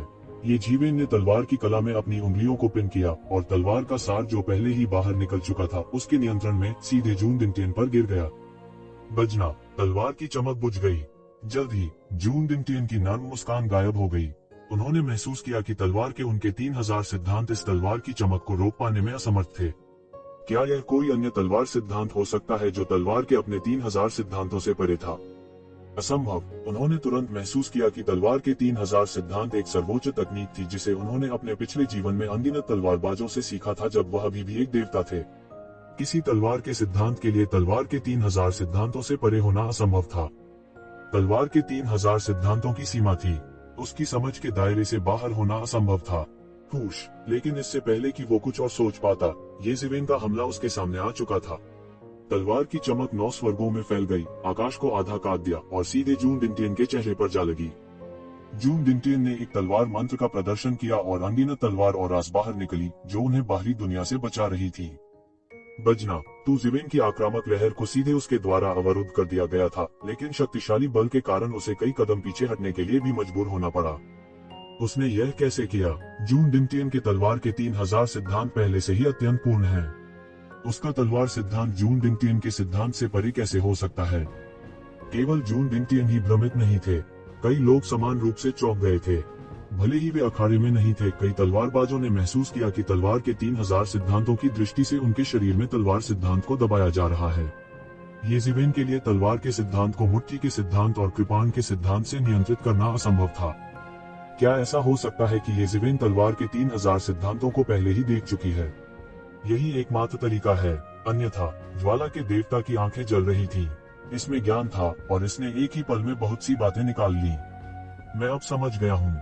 ऐसा नहीं है कि उसका तलवार सिद्धांत जून डिंटियन से आगे निकल गया है, लेकिन उसने तलवार के 3000 सिद्धांतों के कुछ रहस्यों का पता लगा लिया है, इसलिए वह तलवार के 3000 सिद्धांतों के बीच पानी में मछली की तरह हो सकता है। जून डिंटियन ने तुरंत प्रतिक्रिया दी। उसकी आंखों में मारने का इरादा तेज हो गया था और वो येज़ेवेन से और भी ज्यादा डर गया था। तलवार के 3000 सिद्धांतों में महारत हासिल करने के लिए उन्होंने अपने पिछले जीवन में कई साल बिताए थे। फिर भी 3000 तलवार दाव अभी भी अधूरे थे। हालांकि इस बच्चे ने केवल 2 बार मुक्कों का आदान प्रदान किया था, फिर भी वह पहले से ही कुछ सार को देखने में सक्षम था। यह प्रतिभा उसके ठीक ऊपर थी, एक ईश्वर का पुनर्जन्म। हालांकि वह नहीं जानता था कि अपने 3000 तलवार सिद्धांतों के कुछ सार को देखने के लिए येज़ेवेन ने पहले ही गॉड सोर्स के 10 टुकड़े जला दिए थे और उसके बाद ही वह थोड़ा सा अनुमान लगा सकता था। हालांकि इसका थोड़ा सा हिस्सा ही उसके लिए काफी था। जून डिंटियन की 3000 तलवारबाजी उसकी तलवारबाजी के कौशल के लिए काफी थी। मैंने आपके 3000 तलवार सिद्धांतों को देखा है, अब आपके मरने का समय आ गया है। येज़ेवेन चिल्लाया। उसका पूरा शरीर एक लंबी तलवार में तब्दील हो गया था। तलवार की ऊर्जा आकाश में उड़ गई। उनका शरीर इस तलवार की ऊर्जा को समायोजित करने के लिए महज एक म्यान था। तलवार दाव शाश्वत था, सर्वोच्च महान दाव। अत्याचारी शक्ति की लहर के बाद लहर उसके शरीर में घुस गई, जिससे उसकी तलवार का इरादा अधिक से अधिक अत्याचारी हो गया। हुश, उसका सार, क्यूई और आत्मा एक तलवार में गढ़ी गई थी। वह बाहर निकला और तलवार की रोशनी ने सब कुछ भेद दिया। यहाँ तक आसमान भी फट गया। तलवार जून डिंटियन की 3000 तलवारबाजी की ओर चली। बूम! जून डिंटियन की 3000 तलवारबाजी अचानक बिखर गई। ये येज़ेवेन की तलवार का बिल्कुल भी सामना नहीं कर सका। येज़ेवेन बहुत मजबूत थी। यह अविश्वसनीय रूप से मजबूत था। यह पहले से बिल्कुल अलग था। यदि येज़ेवेन के तलवार दाव अवतार को दबा दिया गया होता और वह अपनी पूरी ताकत नहीं लगा पाता, तो यही उसकी असली ताकत थी। दर्शकों के बीच कई पुराने लोग थे जो मिथक क्षेत्र के चरम पर थे। हालांकि जब उन्होंने यह दृश्य देखा तो उन्हें ऐसा लगा जैसे उन्हें दिल का दौरा पड़ रहा हो। अगर असल दुनिया में ऐसा होता तो वे इस तलवार से मारे गए होते। जून डिंटियन पीछे हटते रहे और येज़ेवेन की तलवार का विरोध करने के लिए लगातार 3000 तलवारबाजी उड़ाते रहे। यह कैसे संभव है? वह अविश्वास से देख रहा था कि उसकी 3000 तलवारें येज़ेवेन की तलवारबाजी से पूरी तरह से नष्ट हो गई थीं। किसी को पता होना चाहिए कि उनकी 3000 तलवारबाजी ने लगभग सभी तलवारबाजी को एकत्र कर लिया था। इसलिए उसके विरोधी ने चाहे किसी भी तरह की तलवारबाजी का इस्तेमाल किया हो, वह उसे रोकने के लिए उपयुक्त तरीका खोज सकता था। तलवार चलाने वाला उसके सामने कुछ भी नहीं था। इससे भी महत्वपूर्ण बात यह है कि यदि उसकी 3000 तलवारबाजी में अंततः महारत हासिल की जा सकती है, तो यह 3000 महान तरीकों के अनुरूप होगा और यहाँ तक 3000 महान तरीकों को तोड़ भी सकता है। तब तक दुनिया में कोई भी ऐसा नहीं होगा जिस पर उसका वश न हो। यही मूलभूत कारण था कि ज्वाला के देवता को इतना सदमा क्यों लगा। हालांकि येज़ेवेन की तलवारबाजी से वह पूरी तरह से नष्ट हो गया था। जून डिंटियन, यह बेकार है। यहाँ तक अगर आपके पास 3000 तलवारबाजी है, तो भी आप इस तथ्य को नहीं बदल सकते हैं कि आपने केवल एक मार्शल आर्ट अवतार को संघनित किया है। मेरी तुलना में तुम बहुत हीन हो। इसके अलावा 3000 तलवारबाजी इतनी बड़ी बात है। क्या आपको सच में लगता है कि आपके पास 3000 तलवारबाजी में महारत हासिल करने का मौका है? जब आप 3000 तलवारबाजी विकसित कर लेते हैं तो आप पहले ही बुरे रास्ते पर चल चुके होते हैं। एक असली तलवारबाज के लिए एक तलवार सभी कानूनों को तोड़ सकती है। हाथ में लंबी तलवार लेकर दुनिया मेरी है, इतने फैंसी तरीकों की जरूरत नहीं है। तुम यह भी नहीं समझते और तुम अब भी मुझसे मुकाबला करना चाहते हो। उद्धरण चिन्ह। येज़िवेन के चारों ओर अत्याचारी तलवार क्यूई की लहरें फूट पड़ी। एक तलवारबाज वह था जिसने सभी बाहरी तरीकों को त्याग दिया था और केवल अपनी तलवारबाजी के प्रति वफादार था। हालांकि जून डिंगटियन के पास 3000 तलवारबाजी थी, लेकिन वे सभी अन्य लोगों के तरीके थे। वह यह भी नहीं जानता था कि उसका अपना रास्ता कहाँ है। इसलिए यद्यपि उसकी तलवारबाजी मजबूत थी, वह एक योग्य तलवारबाज नहीं था। क्या यह एक ऐसे व्यक्ति के लिए हास्यास्पद नहीं था जो तलवारबाज भी नहीं था कि वह तलवारबाजी के उच्चतम क्षेत्र को समझना चाहता है? इस समय येशिवेन एक रहस्यमय क्षेत्र में प्रवेश कर चुकी थी। उन्होंने अन्य सभी बाहरी दावों को त्याग दिया था और केवल तलवारबाजी पर ध्यान केंद्रित किया था। 3 मार्शल आर्ट अवतारों की शक्ति को उनकी तलवारबाजी में जोड़ा गया था, जिससे उनकी शक्ति चरम पर पहुंच गई। उसके सिर के ऊपर एक लंबी तलवार भिनभिनाती हुई आवाज निकाल रही थी। यह तलवार की ऊर्जा से संघनित था। हालांकि यह सिर्फ एक साधारण तलवार नहीं थी, यह तलवार शब्द था।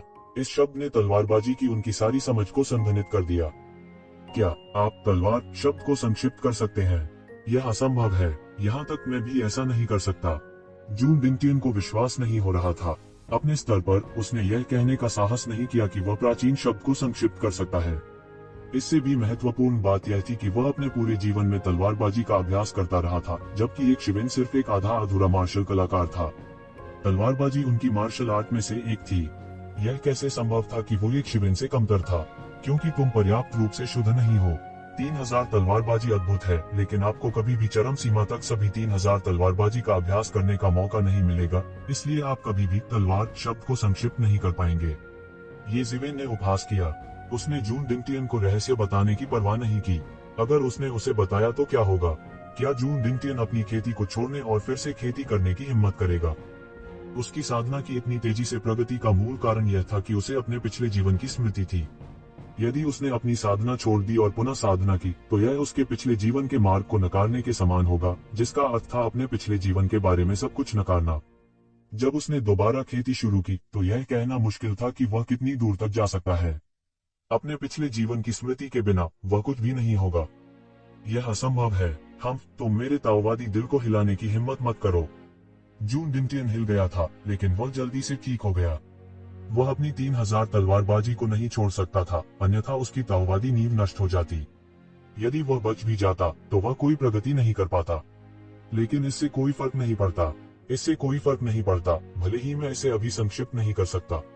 जब तक मैं तुम्हें मारता हूँ, तुम्हारा वचन लेता हूँ और इसे मेरी 3000 तलवारबाजी में एकीकृत करता हूँ, यह निश्चित रूप से अधिक सटीक होगा। जून डिंगटियन ने 3000 तलवारबाजी को अपने शरीर में समाहित कर लिया। पल भर में वह एक लंबी तलवार में बदल गया। इस लंबी तलवार में महापथ की अनगिनत परछाइयां थीं। हुश! तलवार की रोशनी चमक उठी और अंतरिक्ष तुरंत रह गया। जून डिंगटियन सीधे येशिवेन की ओर दौड़ पड़े। उसने एक कदम आगे बढ़ाया और सीधे तलवार की रोशनी में बदल गया। इस समय वह लगभग एक इंसान नहीं, बल्कि एक तलवार था।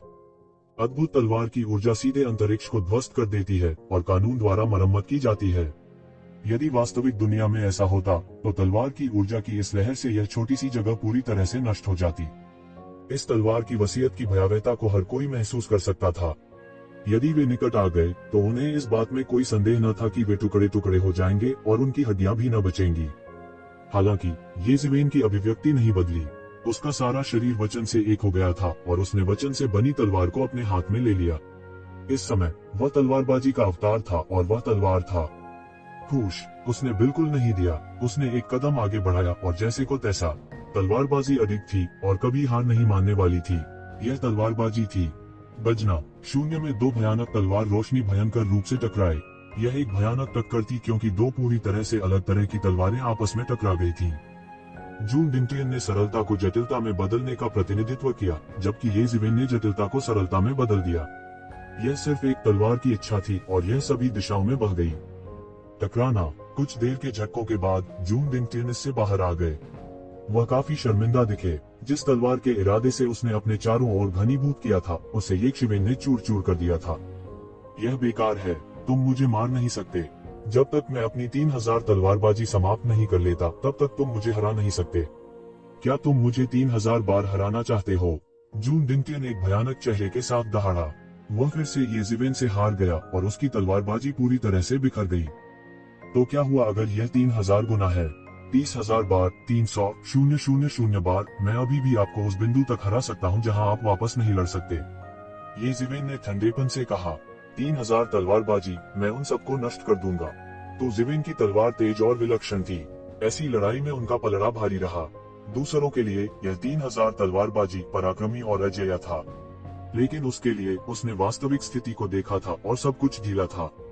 बेशक जून दिंटियन का ढीलापन केवल येज़िवेन के तेज के सापेक्ष था।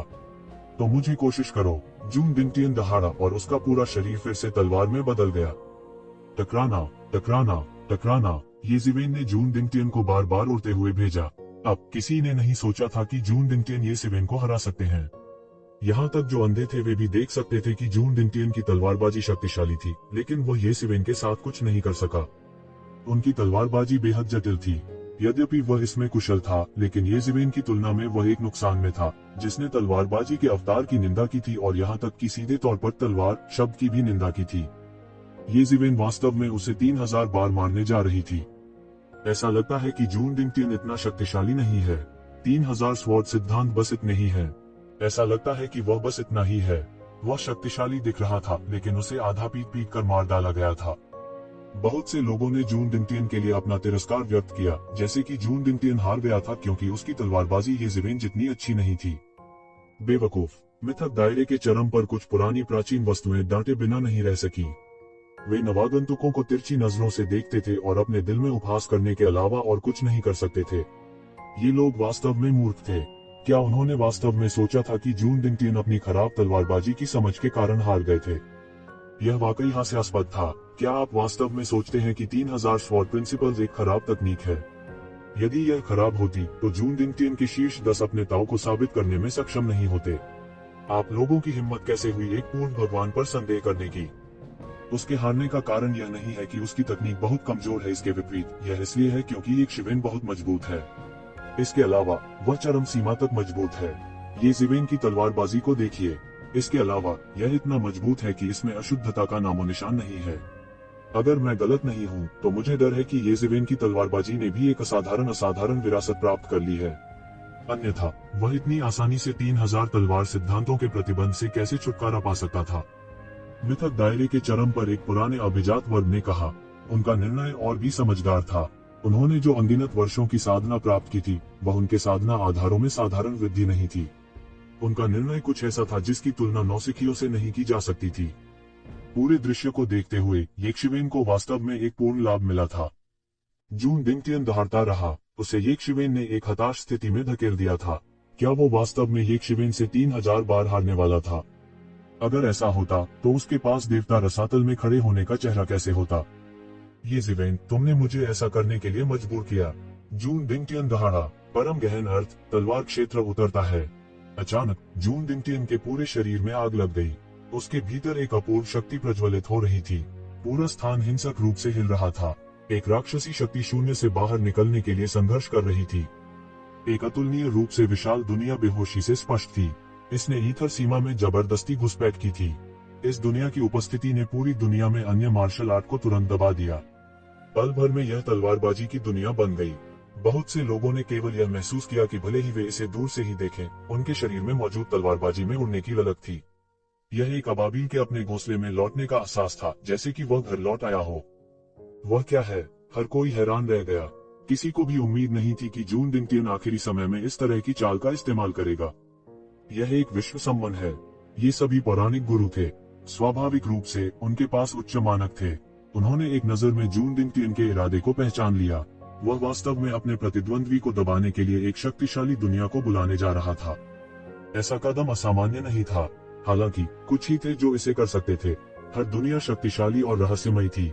देवताओं की भी एक संसार की शक्ति से तुलना नहीं की जा सकती थी। एक पौराणिक गुरु आसानी से एक दुनिया को नष्ट कर सकता था, लेकिन वे वास्तव में दुनिया की शक्ति का मुकाबला नहीं कर सकते थे। यह केवल इसलिए था क्योंकि संसार की शक्ति अक्सर बिखरी हुई थी कि वे पराजित हो सकते थे। हालांकि यह विश्व सम्मान विधि विश्व की शक्ति को इकट्ठा करने और प्रतिद्वंद्वी को हराने के लिए बुलाने के लिए थी। इस कदम के बारे में बहुत से लोग जानते थे, लेकिन कुछ ही लोगों ने इसका इस्तेमाल किया। इस दुनिया में फ्री लंच जैसी कोई चीज नहीं थी। ऐसी भयानक शक्ति उधार लेने के लिए एक अकल्पनीय कीमत चुकानी पड़ी। जून डिंगटियन ने इस महान और अतुलनीय रूप से भयानक तलवार के दायरे को बुलाने के लिए खुद को पूरी तरह से जला दिया था। यह परिचय साधारण छोटी दुनिया से अलग था। यह एक अकल्पनीय अस्तित्व वाला एक उच्च स्तरीय संसार था। भले ही इसका एक छोटा सा हिस्सा ही बुलाया गया हो, यह पहले से ही काफी भयानक था। यदि यह वास्तविक दुनिया में होता तो जून डिंगटियन ने ऐसी शक्ति को बुलाने में सक्षम होने के लिए अपने आधे से अधिक जीवन का उपभोग किया होता। लेकिन साथ ही यह साबित करने के लिए काफी था कि एक शिवेन ने जून डिंगटियन को एक हताश स्थिति में धकेल दिया था। यह तलवार क्षेत्र है। ज्वाला भगवान ने तुरंत अपनी आंखें खोली। पौराणिक तलवार क्षेत्र तलवार चलाने वालों के लिए स्वर्ग और पौराणिक पवित्र भूमि थी। सामान्य लोगों के लिए इसे देखना असंभव था। इसके अलावा तलवार क्षेत्र अनिश्चित था। आम लोगों के लिए इसे ढूंढ पाना नामुमकिन था। केवल वे ही जो इससे बाहर आए थे तलवार के दायरे का रास्ता खोज सके। यही कारण है कि ज्वाला भगवान ने भी इसे पहले कभी नहीं देखा था। आसपास के प्राचीन आचार्यों में अचानक खलबली मच गई। यह खत्म हो गया है। टेबल बदल गए हैं। ये ज़िवेन कभी भी तलवार के दायरे का मुकाबला नहीं कर पाएगी, चाहे कुछ भी हो जाए। जून डिंगटियन का पलड़ा भारी है। अगर यह वास्तविक दुनिया में होता तो शायद उसमें इस चाल का इस्तेमाल करने की हिम्मत नहीं होती। वैसे भी यह शून्य क्षेत्र में है, इसलिए उसे चिंता करने की कोई बात नहीं है। ये प्राचीन स्वामी भी तलवार के दायरे से बहुत डरते थे जो दुर्घटनाग्रस्त हो गया। बेशक जून डिंगटियन द्वारा बुलाई गई तलवार के दायरे की आभासी छाया उन्हें कांपने के लिए पर्याप्त नहीं थी, लेकिन अगर यह उसी स्तर का विशेषज्ञ होता तो यह उन्हें पूरी तरह से झटका देने के लिए काफी होता। ये ज़िवेन ने तुरंत महसूस किया कि उसके शरीर में तलवार का सिद्धांत फटने और तलवार के दायरे में घुसने वाला था। क्या तमाशा चल रहा है? क्या तलवार का साम्राज्य इतना शक्तिशाली है? अब वह वास्तव में समझ गया था कि तलवार का आयाम शायद उसकी कल्पना से भी अधिक भयानक और भयानक था। आप मेरे तलवार सिद्धांत को दूर करना चाहते हैं? असंभव, ये ज़िवेन दहाड़ा। उनके शरीर में द ऑब्जर्विंग पर्सन इंजील ने तलवार सिद्धांत को पूरी तरह से दबाते हुए काम करना शुरू कर दिया। हा, ये ज़िवेन, तुम इस बार मर चुकी हो। यदि तुम्हारे पास तलवार सिद्धांत की शक्ति नहीं है तो मुझे 3000 बार हराने के बारे में मत सोचो। मैं अब तुम्हारा तलवार सिद्धांत लेने जा रहा हूँ। जब मैं आपके तलवार सिद्धांत को खा लेता हूँ, मेरे 3000 तलवार सिद्धांत अधिक पूर्ण हो जाएंगे। तब तक तुम एक कुत्ते की तरह मेरे सामने घुटने टेक दोगे। जून डिंगटियन ने एक भयानक मुस्कान के साथ कहा। उसके लिए ये ज़िवेन द्वारा इस बिंदु पर मजबूर होना एक बहुत बड़ा अपमान था। आप मेरे तलवार सिद्धांत को निगलना चाहते हैं? सपना देखते रहो। ये ज़िवेन के शरीर में, उसके शरीर में बेचैन तलवार सिद्धांत को दबाते हुए सभी प्रकार के तरीके काम करने लगे। यह बेकार है। तलवार क्षेत्र तलवार सिद्धांत का जन्म स्थान है। यह सभी तलवार सिद्धांतों का मूल है। आपके शरीर में तलवार का सिद्धांत तलवार के दायरे से नहीं बच सकता। जून डिंगटियन ने हंसते हुए कहा, लेकिन आपको गर्व होना चाहिए कि आप इस बिंदु पर कायम हैं। आपको संघर्ष करने की आवश्यकता नहीं है, क्योंकि आपके सभी संघर्ष बेकार हैं। ये ज़िवेन ने परवाह नहीं की। वह बस बेचैन तलवार तत्व को अपने शरीर में दबाए रखता था। हम भाड़ में जाओ। जून डिंगटियन ने एक कदम आगे बढ़ाया। उसका पूरा शरीर एक लंबी तलवार की तरह था। वह एक राक्षसी तलवार की रोशनी में बदल गया और एक शिवेन का पीछा करने लगा। वह एक शिवेन को मारना चाहता था जबकि एक शिवेन व्यस्त थी। बेवकूफ, क्या आपको लगता है कि मैं बस इतना ही कर सकता हूँ? जून डिंगटियन के चेहरे पर ये ज़िवेन ने अचानक अपना हाथ खोल दिया। उसके चारों ओर ताऊ की मुट्ठी का अनगिनत आभामंडल फड़फड़ाया। मानव दाव मुट्ठी। उसके हाथ में नश्वर दुनिया की अंतहीन शक्ति बढ़ी और जून डिंगटियन की ओर बढ़ी। वह जून डिंगटियन से अलग था। तलवार सिद्धांत के अलावा उनकी अन्य मार्शल आर्ट तलवार सिद्धांत से कमजोर नहीं थी। एक बार में अपनी युद्ध शक्ति को दबाना उसके लिए असंभव था। क्या तलवार क्षेत्र, तुम मेरे तलवार सिद्धांत को छीनना चाहते हो? यह कैसे संभव है? मैं इसे तोड़ दूंगा। ये ज़िवेन द्वारा जून डिंगटियन को पीछे हटाने के बाद तलवार शब्द से बनी लंबी तलवार अचानक उसके हाथ में आ गई। वह तलवार तत्व को अपने शरीर में दबाकर निरंतर गुनगुना रहा था। उसी समय ये ज़िवेन की गति बढ़ गई। उसने एक कदम आगे बढ़ाया और सीधे तलवार के दायरे में फिसल गया जिसने एक कोने का खुलासा किया था। मैं असली तलवार क्षेत्र के बारे में नहीं जानता, लेकिन यह सिर्फ एक नकली आभासी तलवार क्षेत्र है। आप मेरे तलवार सिद्धांत को दूर करना चाहते हैं। आप सपना देख रहे हैं। बूम! उनकी लंबी तलवार, जिसमें तलवार शब्द था, आभासी तलवार सिद्धांत पर जोर से पटक दिया और एक अकल्पनीय रूप से चौंकाने वाला प्रकाश फूट पड़ा।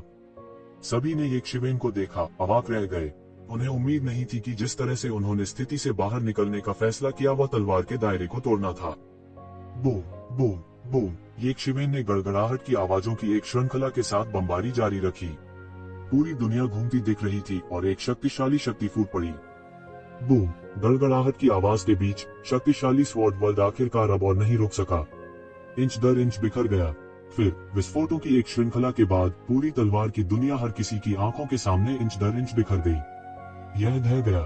वह दृश्य असाधारण रूप से चौंकाने वाला था। हर कोई जानता था कि असली तलवार के दायरे के लिए इतनी आसानी से उखड़ना असंभव था।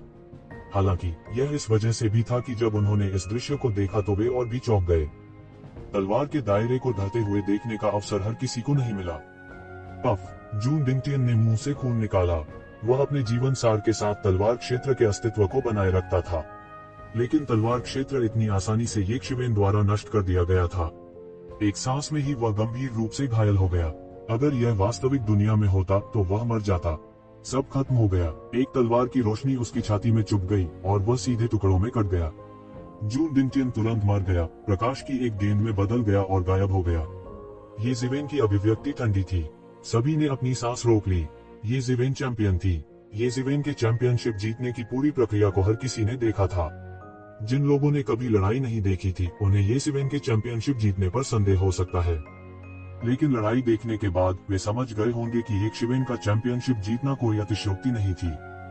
दाव सत्यापन चरण के तहत वह शायद सबसे मजबूत व्यक्ति थे। यहाँ तक जून डिंगटियन जैसे अद्वितीय मास्टर का भी एक शिवेन के साथ कोई मुकाबला नहीं था। हर कोई इस अद्भुत खबर को हजम करता दिख रहा था। धिक्कार है, ये ज़िवेन इतनी शक्तिशाली कैसे है? यहाँ तक जून डिंगटियन भी उसे नहीं मार सका। यह कैसे हो सकता है? याओ शेंगकिंग पहले से ही घबराया हुआ और हताश था। उसने पूरी लड़ाई देखी थी। इस समय वह स्वाभाविक रूप से अत्यधिक उदास था। अगर जून डिंगटियन का भी कोई मुकाबला नहीं था तो वह अपराजेय था। नहीं, एक रास्ता होना चाहिए, एक रास्ता होना चाहिए। याओ शेंगकिंग की आंखों में आक्रोश की झलक दिखी। मैं समझ गया। उसके मन में अचानक एक उपाय सूझा। उसके मुंह का कोना हिल गया। ये शिवेन, इस बार मैं तुम्हें बिना दफनाने की जगह के मरने दूंगा। यह देखते हुए कि ये ज़िवेन इतना अत्याचारी था, यहाँ तक याओ शेंगकिंग के पास भी तेज धार से अस्थायी रूप से बचने के अलावा कोई विकल्प नहीं था। इस समय सबसे महत्वपूर्ण बात यह थी कि एक शिवेन को उसे खोजने नहीं देना था। वह जानता था कि अगर वह मिल गया तो एक शिवेन कुछ भी करने की हिम्मत करेगी। कोई भी समझदार व्यक्ति यह देख सकता था कि यदि वे प्राचीन वस्तुएं जो दसियों हजार वर्षों या यहाँ तक कि दसियों हजार वर्षों तक खेती की थी बाहर आ भी जाएं, तो भी वे ये ज़िवेन को रोक नहीं पाएंगे। यहाँ तक उसके द्वारा उन्हें पीट पीट कर मार डाला जा सकता है। ऐसा व्यक्ति पहले से ही अजेय था जब तक कि दाव सत्यापन स्तर के मास्टर ने हस्तक्षेप नहीं किया। लेकिन इस स्तर के गुरु के भी अपने नियम और प्रतिबंध होते थे। अकारण उन पर आक्रमण करना उनके लिए असंभव था। इस बिंदु पर ये ज़िवेन अपने हाथ के एक झटके से बादलों को बुलाने और बारिश करने में सक्षम होने के स्तर तक पहुंच गया था। उसका पलड़ा भारी था। इससे भी भयानक बात यह थी कि वह अब केवल पोवान क्षेत्र के 7वें आसमान पर था। उसके पास अभी भी सुधार की गुंजाइश थी। जब वह समय आया तो उसे कोई नहीं रोक सका, जब तक उनमें से कोई ऐसा न हो जो अपने दाव को सिद्ध कर सके, अन्यथा कोई उसका विरोधी न होता। कोई नहीं जान सकता था कि वह कितनी दूर जा सकता था, क्योंकि वर्तमान एक शिवेन ने उस दायरे को पार कर लिया था जिसे वे केवल ऊपर देख सकते थे। इस बार की प्रतियोगिता खत्म हो गई है। ये ज़िवेन चैंपियन है। जहां तक की रैंकिंग की बात है, उन्हें जल्द ही घोषित किया जाएगा। भीड़ से एक आवाज निकली, क्योंकि प्रतियोगिता के केवल 10 राउंड होंगे, इसका मतलब था कि केवल 10 मैच होंगे। दूसरे शब्दों में, चैंपियन के अलावा जो बिना किसी आपत्ति के सभी तरह से जीते थे, अन्य को उनके जीत प्रतिशत के अनुसार रैंक दिया जाएगा। उनके प्रदर्शन के आधार पर एक विशेष मूल्यांकन भी होगा। इसके अलावा कई लोगों की जीतने की दर समान थी, इसलिए उनके लिए अब प्रतिस्पर्धा करना असंभव था। इस परिणाम पर किसी को आपत्ति नहीं थी। ये शिवेन की ताकत सभी देख सकते थे और कोई भी परेशानी की तलाश में नहीं जाएगा। पुरस्कार के रूप में ये ज़िवेन को 1 वर्ष के लिए दिव्य परिवर्तन टॉवर में खेती करने का अधिकार, 100 दिव्य स्रोत और 1 दिव्य उपकरण प्रदान किया जाएगा। जैसे ही यह आवाज खत्म हुई, सभी में कोहराम मच गया। 1 वर्ष के लिए ट्रांसफॉर्मिंग गॉड टॉवर में खेती करना। किसी को यह जानना था कि ट्रांसफॉर्मिंग गॉड एबिस में कोई भी ऐसा नहीं था जो ट्रांसफॉर्मिंग गॉड टॉवर में खेती नहीं करना चाहता था। यदि यह कहा जाता था कि देवता रसातल में साधना बाहरी दुनिया की तुलना में 10 गुना अधिक तेज थी, तो देवता रसातल में साधना करने की तुलना में देवत्व मीनार में साधना 10 गुना अधिक तेज थी। यह सिर्फ इतना था कि ट्रांसफॉर्मिंग गॉड टॉवर को संचालित करने के लिए बहुत सारे संसाधनों की आवश्यकता थी, इसलिए इसे खोलना आसान नहीं था। बहुत से लोगों ने केवल ट्रांसफॉर्मिंग गॉड टावर में भी साधना करने के लिए प्रवेश किया, और वह तब था जब उन्होंने एक नवागंतुक के रूप में देवत्व रसातल में प्रवेश किया। इसके अलावा यह केवल 7 दिन था, फिर भी इन 7 दिनों में कई लोगों की फसल कई वर्षों की फसल से कहीं अधिक थी। यह कल्पना की जा सकती थी कि यह कितना कीमती था। येज़ेबेल ने किस प्रकार का योगदान दिया कि वह वास्तव में 1 वर्ष के लिए इसमें खेती कर सके। यदि उसने प्रतियोगिता में भाग लिया और हर बार सामान्य मूल्य के अनुसार जीता, तो उसे 1 वर्ष के लिए इसमें खेती करने का अवसर प्राप्त करने के लिए कम से कम सैकड़ों बार जीतना होगा। सैकड़ों दिव्य स्रोत का उल्लेख नहीं। इसने कई प्रतिभाओं को बनाया जो अभी भी ट्रांसफॉर्मिंग गॉड रसातल में थे। जीने के लिए हर 2 साल में दिव्य स्रोत के एक टुकड़े पर भरोसा करना असहनीय। विशेष रूप से रक्त कारागार में पुराने राक्षस, वे और भी अधिक ईर्ष्यालु थे। ऊर्जा के संदर्भ में रक्त पत्थर के पास वास्तव में दिव्य स्रोत के बराबर होने का मौका था, लेकिन वह केवल ऊर्जा थी। दैवीय स्रोत के बारे में सबसे कीमती चीज न केवल ऊर्जा थी, बल्कि इससे भी महत्वपूर्ण बात यह है कि दैवीय स्रोत में निहित ताओ पैटर्न। यदि कोई इसे समझ सकता है, तो एक दिन में ऊंची उड़ान भरना और इसे रातों रात समझ लेना कोई सपना नहीं होगा। सबसे महत्वपूर्ण बात यह थी कि उनके पास वास्तव में एक दिव्य उपकरण था, जो एक वास्तविक दिव्य उपकरण था। यह उस चीज से बहुत दूर था जिसकी तुलना एक त्रुटिपूर्ण दैवीय उपकरण से की जा सकती थी। त्रुटिपूर्ण दैवीय उपकरण छद्म दैवीय उपकरणों से बेहतर थे, क्योंकि उनके पास देवताओं द्वारा उकेरे गए दैवीय पाठ और दाव पैटर्न थे। हालांकि आखिरकार वे त्रुटिपूर्ण थे। यह एक वास्तविक दैवीय उपकरण के रूप में चौंकाने वाला नहीं था। येशविन के साथ डील करना पहले से ही काफी मुश्किल था। यदि उसके पास कोई दैवीय उपकरण होता, तो कोई भी उसका विरोधी नहीं हो सकता था। येशविन, जिसके पास एक दैवीय उपकरण था, उसके पास देवताओं से मुकाबला करने की शक्ति भी हो सकती है। और सबसे महत्वपूर्ण बात यह है कि पिछली किसी भी प्रतियोगिता में इतना उदार पुरस्कार कभी नहीं मिला था। यह कैसे हो सकता है? यह नियमों के अनुरूप नहीं है। येशविन के पास इस बार इतना कुछ क्यों हो सकता है? सभी में अचानक हड़कंप मच गया। दिव्य परिवर्तन रसातल में न केवल प्रतिभाएं, बल्कि पुरानी प्राचीन वस्तुएं भी, जो पहले से ही दिव्य परिवर्तन रसातल को छोड़ चुकी थी, पूरी तरह से खलबली में थीं। उन्हें इसका विरोध करना पड़ा। इस तरह के तरजीही व्यवहार जो नियमों से परे थे, ने उन्हें ईर्ष्या और घृणा का अनुभव कराया। बेशक यह अलग था अगर यह उपचार उन तक बढ़ाया जाता। बंद करना। बूम! सभी को ऐसा लगा जैसे उनकी छाती पर वज्रपात हुआ हो। बहुत से लोगों के मुंह से खून निकला और उनके चेहरे पीले पड़ गए। यह शक्ति सीधे शून्य से होकर भी गुजरी और उनके शरीर पर बमबारी की। हर कोई बेहद हैरान था। यह कल्पना करना कठिन था कि यह किस प्रकार की शक्ति थी। बस एक ठंडा स्नॉट वास्तव में इन पीक मिथिकल पीक विशेषज्ञों को गंभीर रूप से घायल करने में सक्षम था। मूर्खों, केवल मैं दिव्य परिवर्तन रसातल में नियम निर्धारित कर सकता हूँ। क्या तुम मुझसे सवाल करना चाहते हो? वह ठंडी आवाज आई। सभी ने तुरंत अपने आप को संयमित किया। इतने निर्मम हमले के बाद वे कैसे नहीं जान सकते थे कि उनके और इस आवाज के बीच की खाई कितनी भयानक थी। इसे स्वर्ग और पृथ्वी के बीच की खाई के रूप में वर्णित नहीं किया जा सकता है। अभी भी एक क्षण था जब स्वर्ग और पृथ्वी क्षितिज पर आच्छादित थे, लेकिन उनकी ताकत के बीच का अंतर 10,000 या 100,000 वर्षों के बाद भी समान नहीं हो सका। शून्य में भी उन्हें मारना मिनटों की बात होगी। हालांकि हर कोई अभी भी नाराज था, लेकिन उन्होंने इस पर सवाल उठाने की हिम्मत नहीं की। लेकिन उनके दिल में वे पहले से ही अच्छी तरह से समझ गए थे कि येशविन को किसी बड़े शॉट का समर्थन मिला होगा। उनकी भविष्य की उपलब्धियां असीम और बस अकल्पनीय थीं। वह तेजी से ऊपर उठेगा, एक ऐसा अस्तित्व जिसे पकड़ने की वे आशा भी नहीं कर सकते थे। येशविन, मेरे साथ आओ।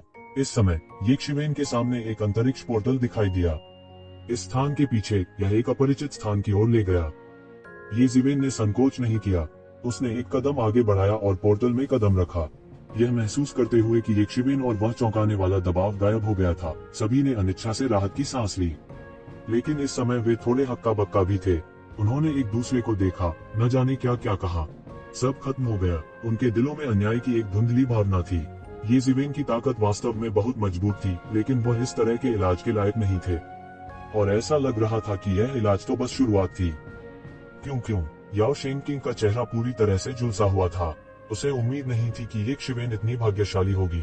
अभी अभी उनके मन में समर्पण करने का विचार भी आया। येशविन की ताकत और उनके अच्छे भाग्य ने उन्हें शक्तिहीनता की गहरी भावना का एहसास कराया। ऐसे शत्रु का सामना करना शक्ति सबसे भयानक चीज नहीं थी। सबसे भयानक बात यह थी कि वह न केवल मजबूत था, बल्कि भाग्य और तेजी से प्रगति को चुनौती देने वाला स्वर्ग भी था। क्या वे वास्तव में ऐसे शत्रु को हरा सकते हैं? येशविन का स्वर्ग भाग्य को चुनौती देते हुए लगभग उस बिंदु पर पहुंच गया था जहां हर कोई उसे देख सकता था। कई लोगों का उनके खिलाफ जाने का भरोसा उठ गया था। कुछ लोग अलग पैदा हुए थे। जमीन पर मौजूद चींटियां कुनपेंग को पकड़ नहीं पाईं जो 90,000 मील की दूरी पर थी। तालाब में मछली जैसा सुनहरा पैमाना कैसे हो सकता है? यह तूफान के सामने एक अजगर में बदल सकता है। याओ शेंगक्विन का तो कहना ही क्या, यहाँ तक जून बिंगटियन भी, जिन्हें हमेशा अपने आप में अतुलनीय आत्मविश्वास था, उनके चेहरे पर एक बदसूरत भाव था। इस लड़ाई ने ये जिवेन को पूरी तरह से देवता परिवर्तन रसातल के उच्च अधिकारी की आंखों में प्रवेश करा दिया था। तब तक उनकी उपलब्धियां असीमित होंगी। यहाँ तक अगर वह फिर से एक शिवेन से हार जाता तो भी वह इस तरह अपना आपा नहीं खोता, क्योंकि वह जानता था कि एक शिवेन मूल रूप से कुछ भी नहीं थी। उनके पास प्रतिभा थी लेकिन संसाधन नहीं थे। वह कितना भी तेज क्यों न हो, वह तेज नहीं हो सकता था। यहाँ तक उनके जैसे अवतारी देवता ने भी आत्मविश्वास खोना शुरू कर दिया था। अब बात डीओ को साबित करने की नहीं, बल्कि उससे तेज होने की होनी चाहिए। उससे तेज होने का एकमात्र तरीका था। बंदर और अन्य लोगों ने भी अपनी मुट्ठी बांध ली। यह कल्पना की जा सकती थी कि अगर उन्होंने कुछ नहीं किया तो उनके बीच की खाई बढ़ती ही जाएगी। नहीं, उन्हें ऐसा नहीं होने देना चाहिए। उन्हें इस अंतर को और अधिक नहीं बढ़ने देना चाहिए। स्वाभाविक रूप से ये जिवेन को नहीं पता था कि इस वजह से उनके विरोधियों में पहले से ही तात्कालिकता की भावना विकसित हो गई थी। वह सीधे पोर्टल में चला गया। एक फ्लैश में वह पहले से ही एक रहस्यमयी जगह में आ चुका था। उसके सामने एक राजसी आकृति आकाश में ऊंची खड़ी थी। बस वहां खड़े होने से ये जिवेन पर एक अवर्णनीय दबाव था। यह उनकी अपनी आभा का विमोचन नहीं था, बल्कि जीवन के शीर्ष से एक प्रकार का दमन था। ये शिवेन का दिल दहल उठा। केवल वही लोग थे जो अपने जीवन स्तर के साथ उससे अधिक उन्नत हो सकते थे। वे दाव पुष्टिकरण स्तर के महान विशेषज्ञ थे। इस बिंदु पर वह कैसे नहीं जान सकता था कि उसके सामने एक दाव पुष्टिकरण विशेषज्ञ खड़ा था। हालांकि वह केवल थोड़ा हिल गया था। उसने एक कदम आगे बढ़ाया, अपने हाथों को थपथपाया और कहा, जूनियर येजिवेन सीनियर का अभिवादन। शक्तिशाली विशेषज्ञ ने उसके चेहरे पर एक संतुष्ट मुस्कान के साथ उसकी ओर देखा और कहा, लोग मुझे आपकी लपटों का भगवान कहते हैं। तो जिवेन थोड़ा हिल गया था। हालांकि वह ईश्वर परिवर्तन रसातल के बारे में ज्यादा नहीं जानता था, लेकिन वह जानता था कि ईश्वर परिवर्तन रसातल में लौ भगवान का किस प्रकार का अस्तित्व है। यह लगभग एक मास्टर की तरह था। वह नहीं जानता था कि भगवान रसातल को बदलने में कोई और प्राचीन अस्तित्व था, लेकिन पिछले मिलियन वर्षों में लौ के भगवान रसातल को बदलने में कई चीजों के प्रभारी थे। जब उसने कहा कि वह वही है जिसने नियम बनाए हैं, तो वह डीन नहीं मार रहा था। इसके विपरीत वह विनम्र हो रहा था। वह आग के देवता के बारे में ज्यादा नहीं जानता था। वह केवल इतना जानता था कि ट्रांसफॉर्मिंग गॉड एबिस में यह सर्वोच्च ज्ञात अस्तित्व था। यह भगवान रसातल को बदलने में सब कुछ का प्रभारी था। वह प्रभु के व्यक्तित्व और स्वभाव को भी नहीं जानता था, क्योंकि यह उसके स्तर से बहुत दूर था। तुम बुरे नहीं हो। मैंने तुम्हारी लड़ाई देखी है। तुम वास्तव में बुरे नहीं हो। क्या तुम जानते हो कि मैंने अपवाद क्यों बनाया और तुम्हें इतना बड़ा पुरस्कार क्यों दिया?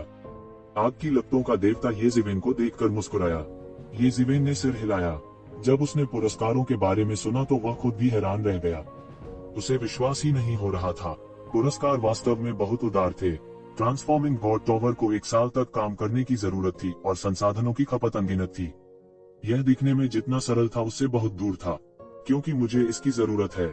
इस दुनिया में मुफ्त में भोजन नहीं मिलता। लपटों के भगवान ने मुस्कुराते हुए कहा, बिना किसी कारण के प्यार नहीं है और बिना किसी कारण के नफरत नहीं है। येजिवेन ने सहमति में सिर हिलाया। वह स्वाभाविक रूप से यह समझ गया, अकारण कृपा कैसे हो सकती है। वह और लपटों के देवता संबंधित नहीं थे। वह उसकी परवाह क्यों करेगी, जो ज्वाला के परमेश्वर के लिए एक बच्चे के समान था। हालांकि वह उत्सुक भी था। आग की लपटों के भगवान की क्षमता के साथ उसे उसकी आवश्यकता क्यों होगी। जहां तक उद्देश्य की बात है, आपको 1 साल में पता चल जाएगा। इस साल में आपका केवल एक ही लक्ष्य है और वह है मजबूत बनना। आपके वर्तमान स्तर के साथ यह पर्याप्त से बहुत दूर है। मैं चाहता हूं कि तुम अपनी सीमाओं को तोड़ो। लपटों के देवता ने येजिवेन को देखा और कहा, आखिरकार तुम्हारे पास मेरी दाव की बराबरी करने की युद्ध शक्ति होगी। येजिवेन ने ऊपर देखा और दंग रह गई। वास्तव में यही उनका लक्ष्य था। ओवान क्षेत्र के शिखर तक पहुंचने के लिए उसे अभी भी कुछ समय चाहिए था, लेकिन उसके पास इतना समय नहीं था। 1 साल का समय तंग है। मुझे आशा है कि आप इसका अधिकतम लाभ उठाएंगे। आपका प्रतिद्वंद्वी जितना आप सोचते हैं उससे कहीं अधिक भयानक है। अपने वर्तमान स्तर के साथ आप बहुत साधारण हैं। ज्वाला मास्टर ने कहा, यह स्काई ब्रेकिंग तलवार आपके लिए है। यह कभी मेरी तलवार थी। अब मैं इसे आपको प्रदान करूंगा। मुझे आशा है कि आप इसे व्यर्थ नहीं जाने देंगे। अचानक येजिवेन के सामने एक चांदी सफेद लंबी तलवार दिखाई दी।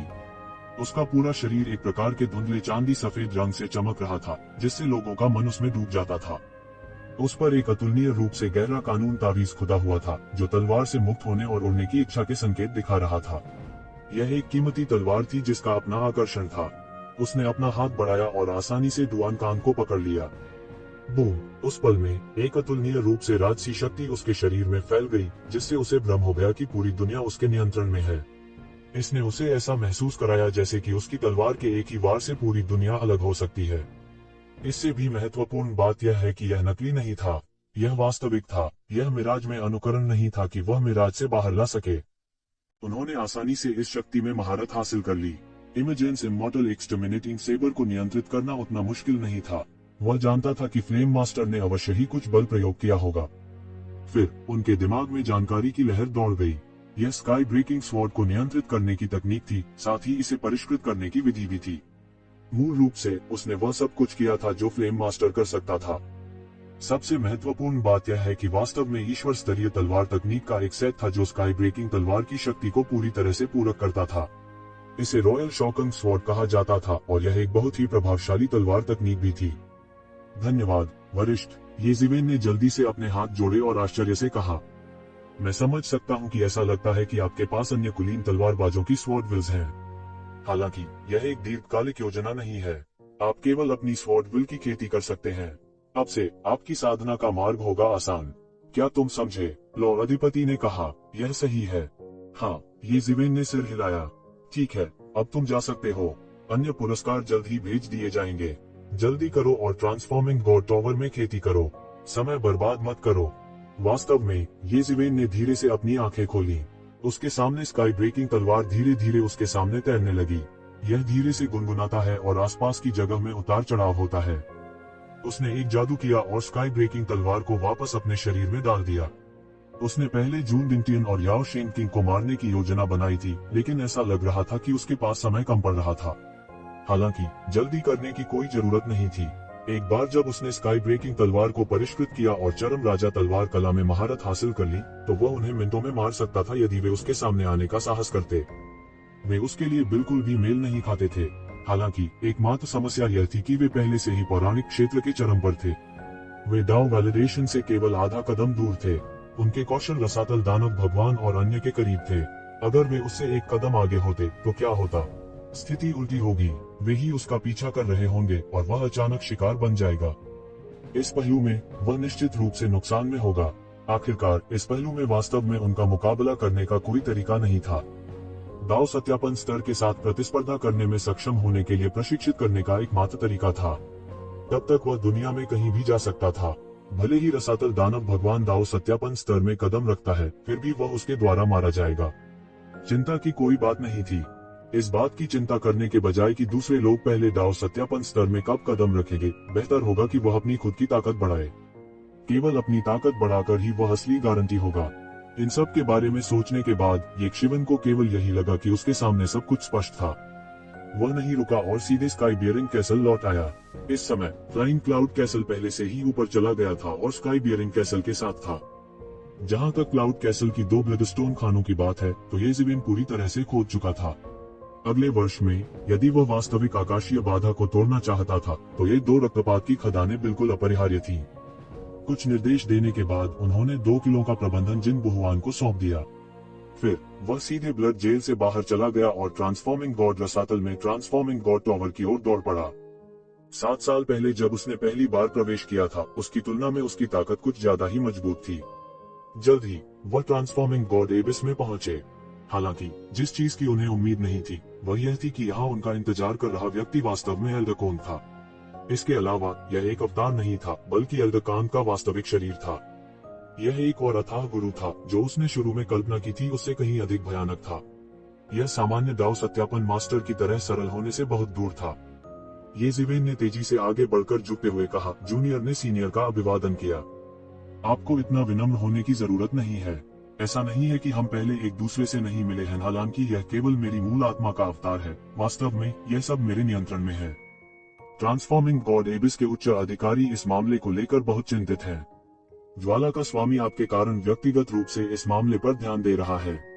मुझे आशा है कि आप उसे निराश नहीं करेंगे। तुम्हारे लिए ज्यादा समय नहीं बचा है, केवल 1 वर्ष है। आप कितनी दूर तक खेती कर सकते हैं यह आप पर निर्भर करेगा।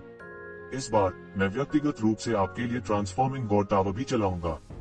ठीक है, ज्यादा बकवास मत करो, अपने आप में जाओ, एल्डर कोन ने कहा और उसका पूरा फिगर हवा में गायब हो गया। ट्रांसफॉर्मिंग गॉड टावर भी गड़गड़ाहट और संचालन करता है। येज़ेबेल ने भी एक बड़ा कदम उठाया और ट्रांसफॉर्मिंग गॉड टावर में कदम रखा। इस बार वह नीचे के स्तर पर नहीं गया, बल्कि सीधे एक विशेष स्थान पर पहुंचाया गया। ट्रांसफॉर्मिंग गॉड टावर बहुत बड़ा था, लेकिन वास्तव में आंतरिक स्थान परत दर परत ढेर हो गया था। बाहर से देखने पर यह समुद्र में एक बूंद के समान दिखाई देता था।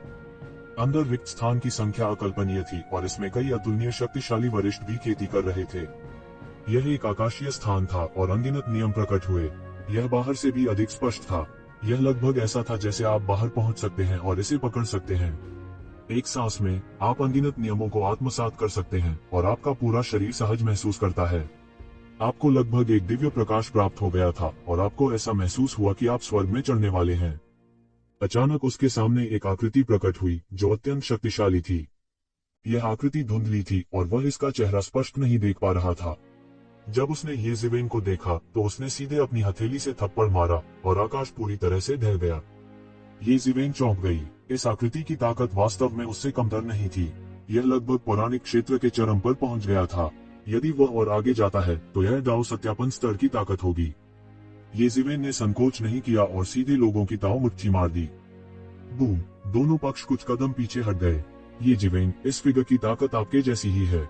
इसका मतलब है कि आपको खुद को हराना होगा। यदि आप पौराणिक क्षेत्र में ताओ मान्यता की ताकत चाहते हैं तो आपको असंभव को संभव में बदलना होगा और सड़े हुए को जादुई में बदलना होगा। आप केवल स्वयं को पार करके ही मुक्त हो सकते हैं।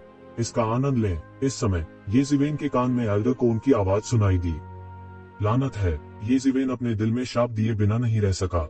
वह इस तरह शांति से अभ्यास कैसे कर सकता है?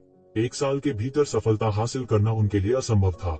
हालांकि यह मामला अब उनके ऊपर तय करने के लिए नहीं था।